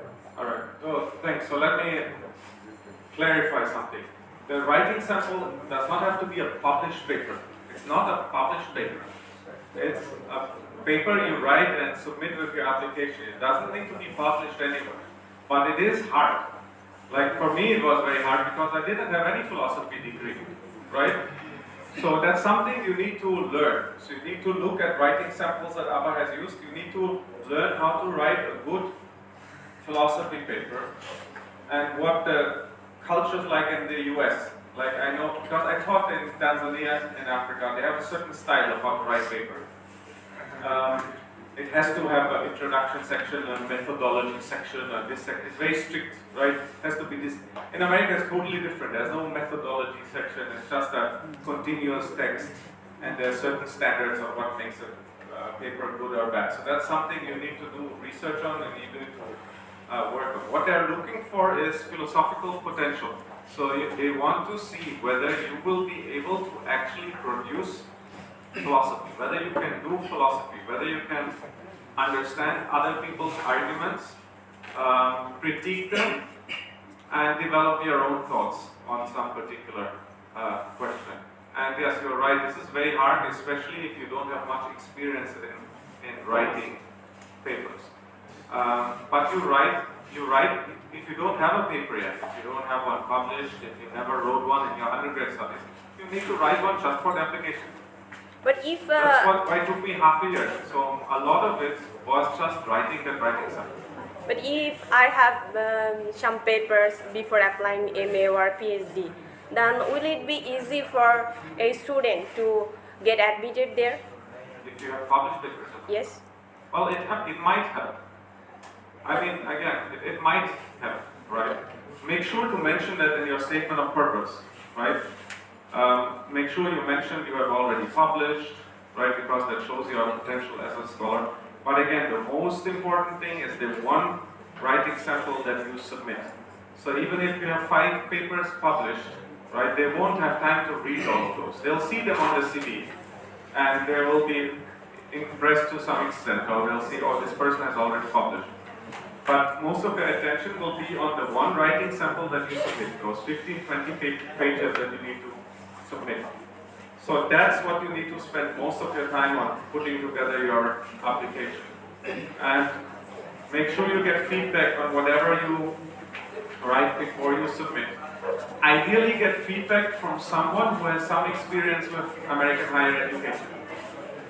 So you need to network, try to find a PhD student or a professor who has some experience in the United States, who can look at your writing sample and give you feedback, point out some common errors. Thank you for your presentation. Hope it will You're help. very right, it's very hard. So yeah, thanks for the question. It is hard, that's why I'm saying you need to really be motivated and dedicated, and you need to really want it so that you're motivated enough to spend 2-3 months on that writing sample. You need to find a good topic, read a lot, sit at the library for days and days and hours, and write half a page a day, right? And it will take time, but it needs to be good. So this part of your application needs to be good, because that's what they will most likely look at first. They'll read. If the first 2 pages are already bad, they'll put your application to the side, right? So you need to catch their attention. On the first page, you'll write, okay, this paper, I will argue this and that. This is how I will build my argument. And there you need to catch their attention. So I'll tell you what I did. And I think that's what got me into Rice University. The paper I wrote later got published in a journal. I wrote it just for the application. And when I went there, after getting admitted, my professor told me, oh, I was really impressed by your paper. That's why we picked you. So I can't tell you why British Columbia rejected me, but I can tell you why Rice University admitted me. And that's because they were impressed by my writing sample. I made a creative argument, something that is unusual. And I wrote about predator animals. So I was writing, so well, if some philosophers claim that animals have rights, right? Now if people have rights, like you have rights also, right? If someone attacks you, some police will defend you, right? If your rights are being violated, police will intervene. If you call the police, they'll intervene. They'll protect your life, they'll protect your body. Or somebody else can intervene and protect your rights. So if we take the idea seriously that animals have rights, let's think about what's happening in nature, right? Rights of animals are getting violated in nature every day. Lions attack gazelles, right? Predator animals attack other animals. Now if we take it seriously, the idea that they have rights, does that mean we have to send police into the jungle to arrest the lions, right? So I'm just summarizing it roughly. So it's like a creative question, right? Something you don't usually think about. There seems to be a philosophical consequence of the view that animals have rights. So, but that seems absurd, right? The idea to send police into the jungle to keep the lions from attacking the gazelles or the zebras, that seems absurd. So how can we consistently hold the idea that animals have rights? So that's what my paper was on. So it's a novel, right, idea, it shows creativity. I built the argument nicely, I considered the objections, go back and forth, looked at both sides of the issue, and they were impressed and they found it amusing and interesting. So it caught their attention. They were, okay, I've never thought about it, right? We talk about animal rights a lot. What does it mean for animals attacking other animals? So it's something that caught their attention. So maybe among those 200 applicants, right? Maybe the others wrote something about a topic that 100 students have written about before, right? There's some like standard topics. And they're like, not again the same topic, this is boring. And then, oh, this is interesting, right? So you need to catch their attention, you need to show them that you can do philosophy, that you can argue well, and that's how you get into those programs.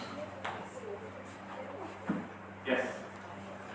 You said you pivoted from physics to philosophy in PhD. So my question is, what was the main inspiration behind it, and what is your advice for students who are like thinking of pivoting from philosophy to some other field?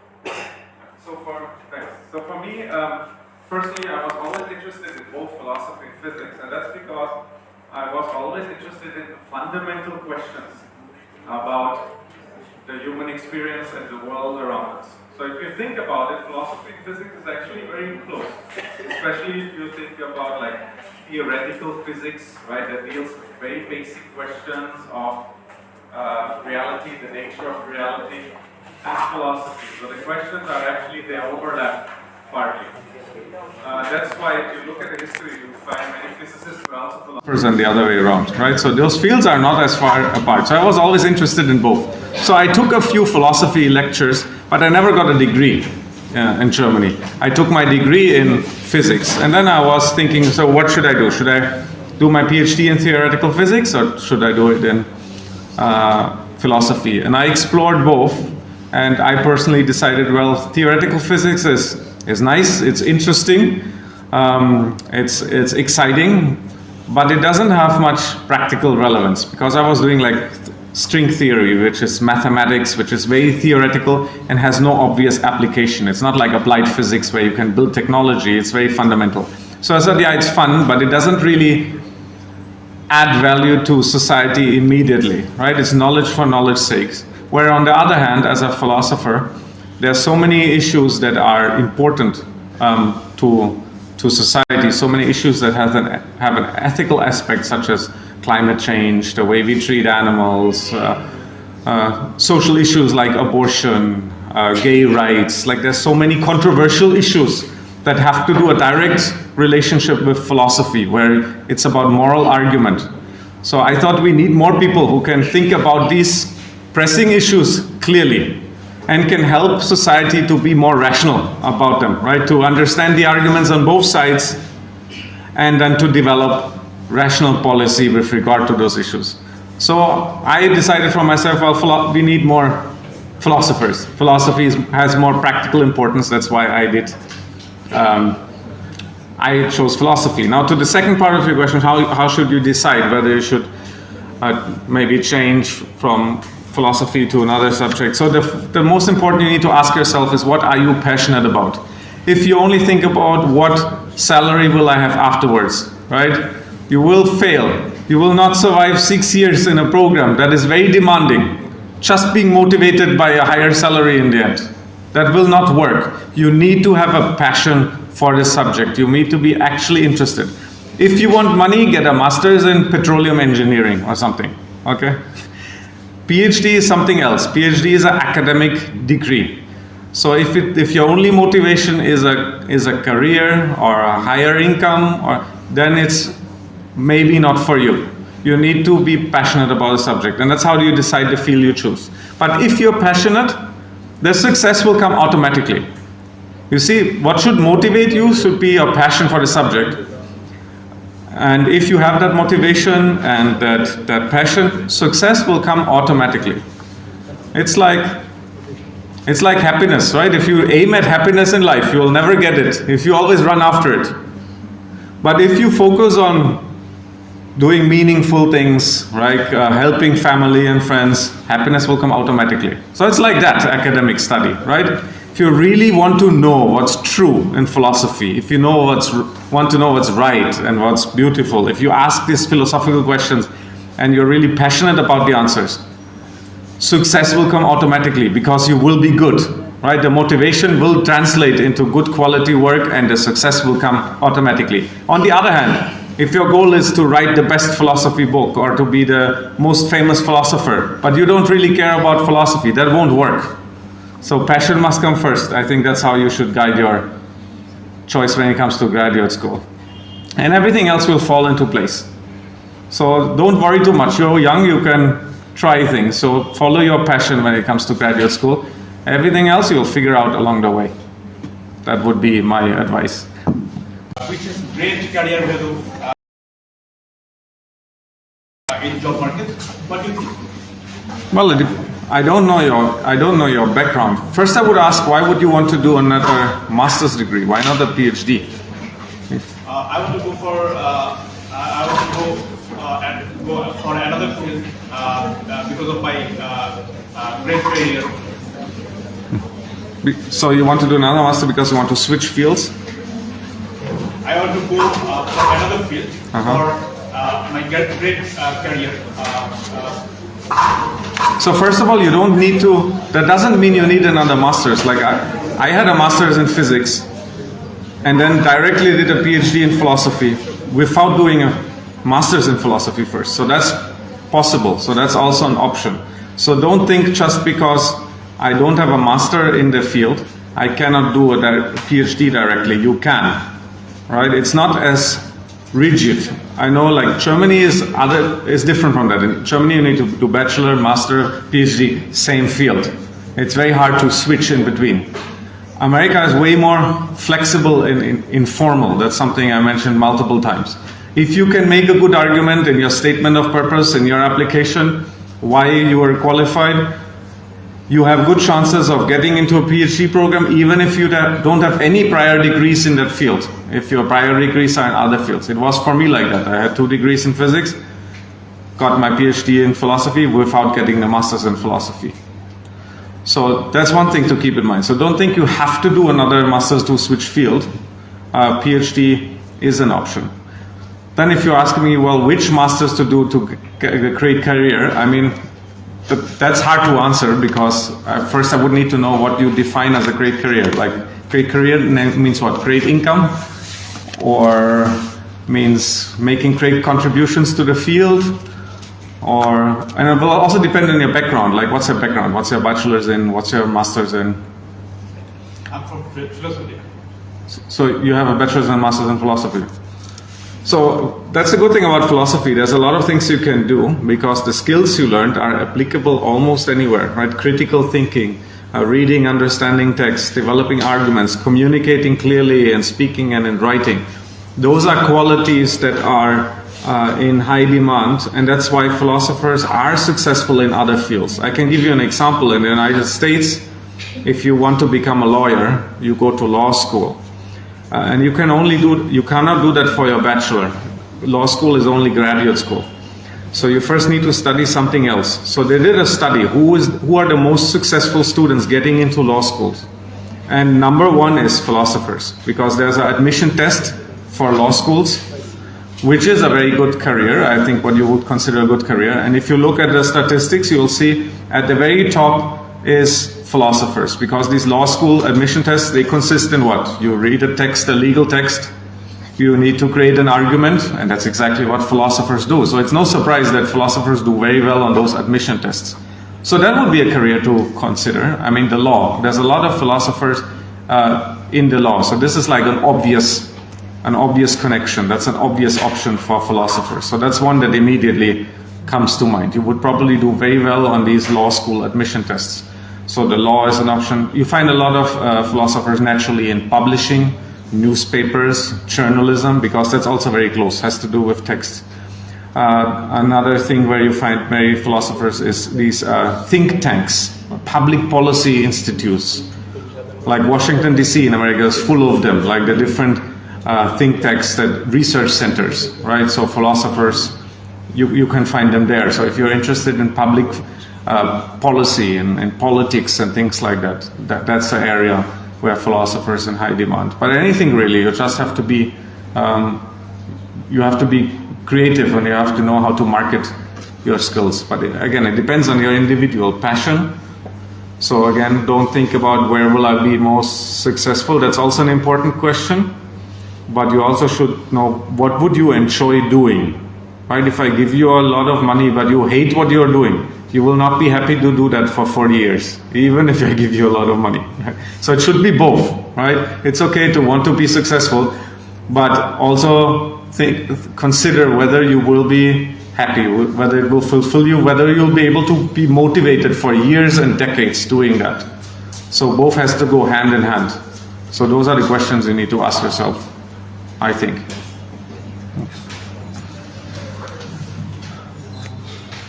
Okay, I think I have taken a lot of your time already, so maybe let's end it here. If any questions come to mind later on, once again, feel free to reach out. You have my email address. Thank you very much for coming and sitting through all this. I hope some of the information is useful, and I wish you the best of luck, and I hope to see some of you in the US someday. If you ever get there, let me know. I'll show you Texas. All right, thank you very much.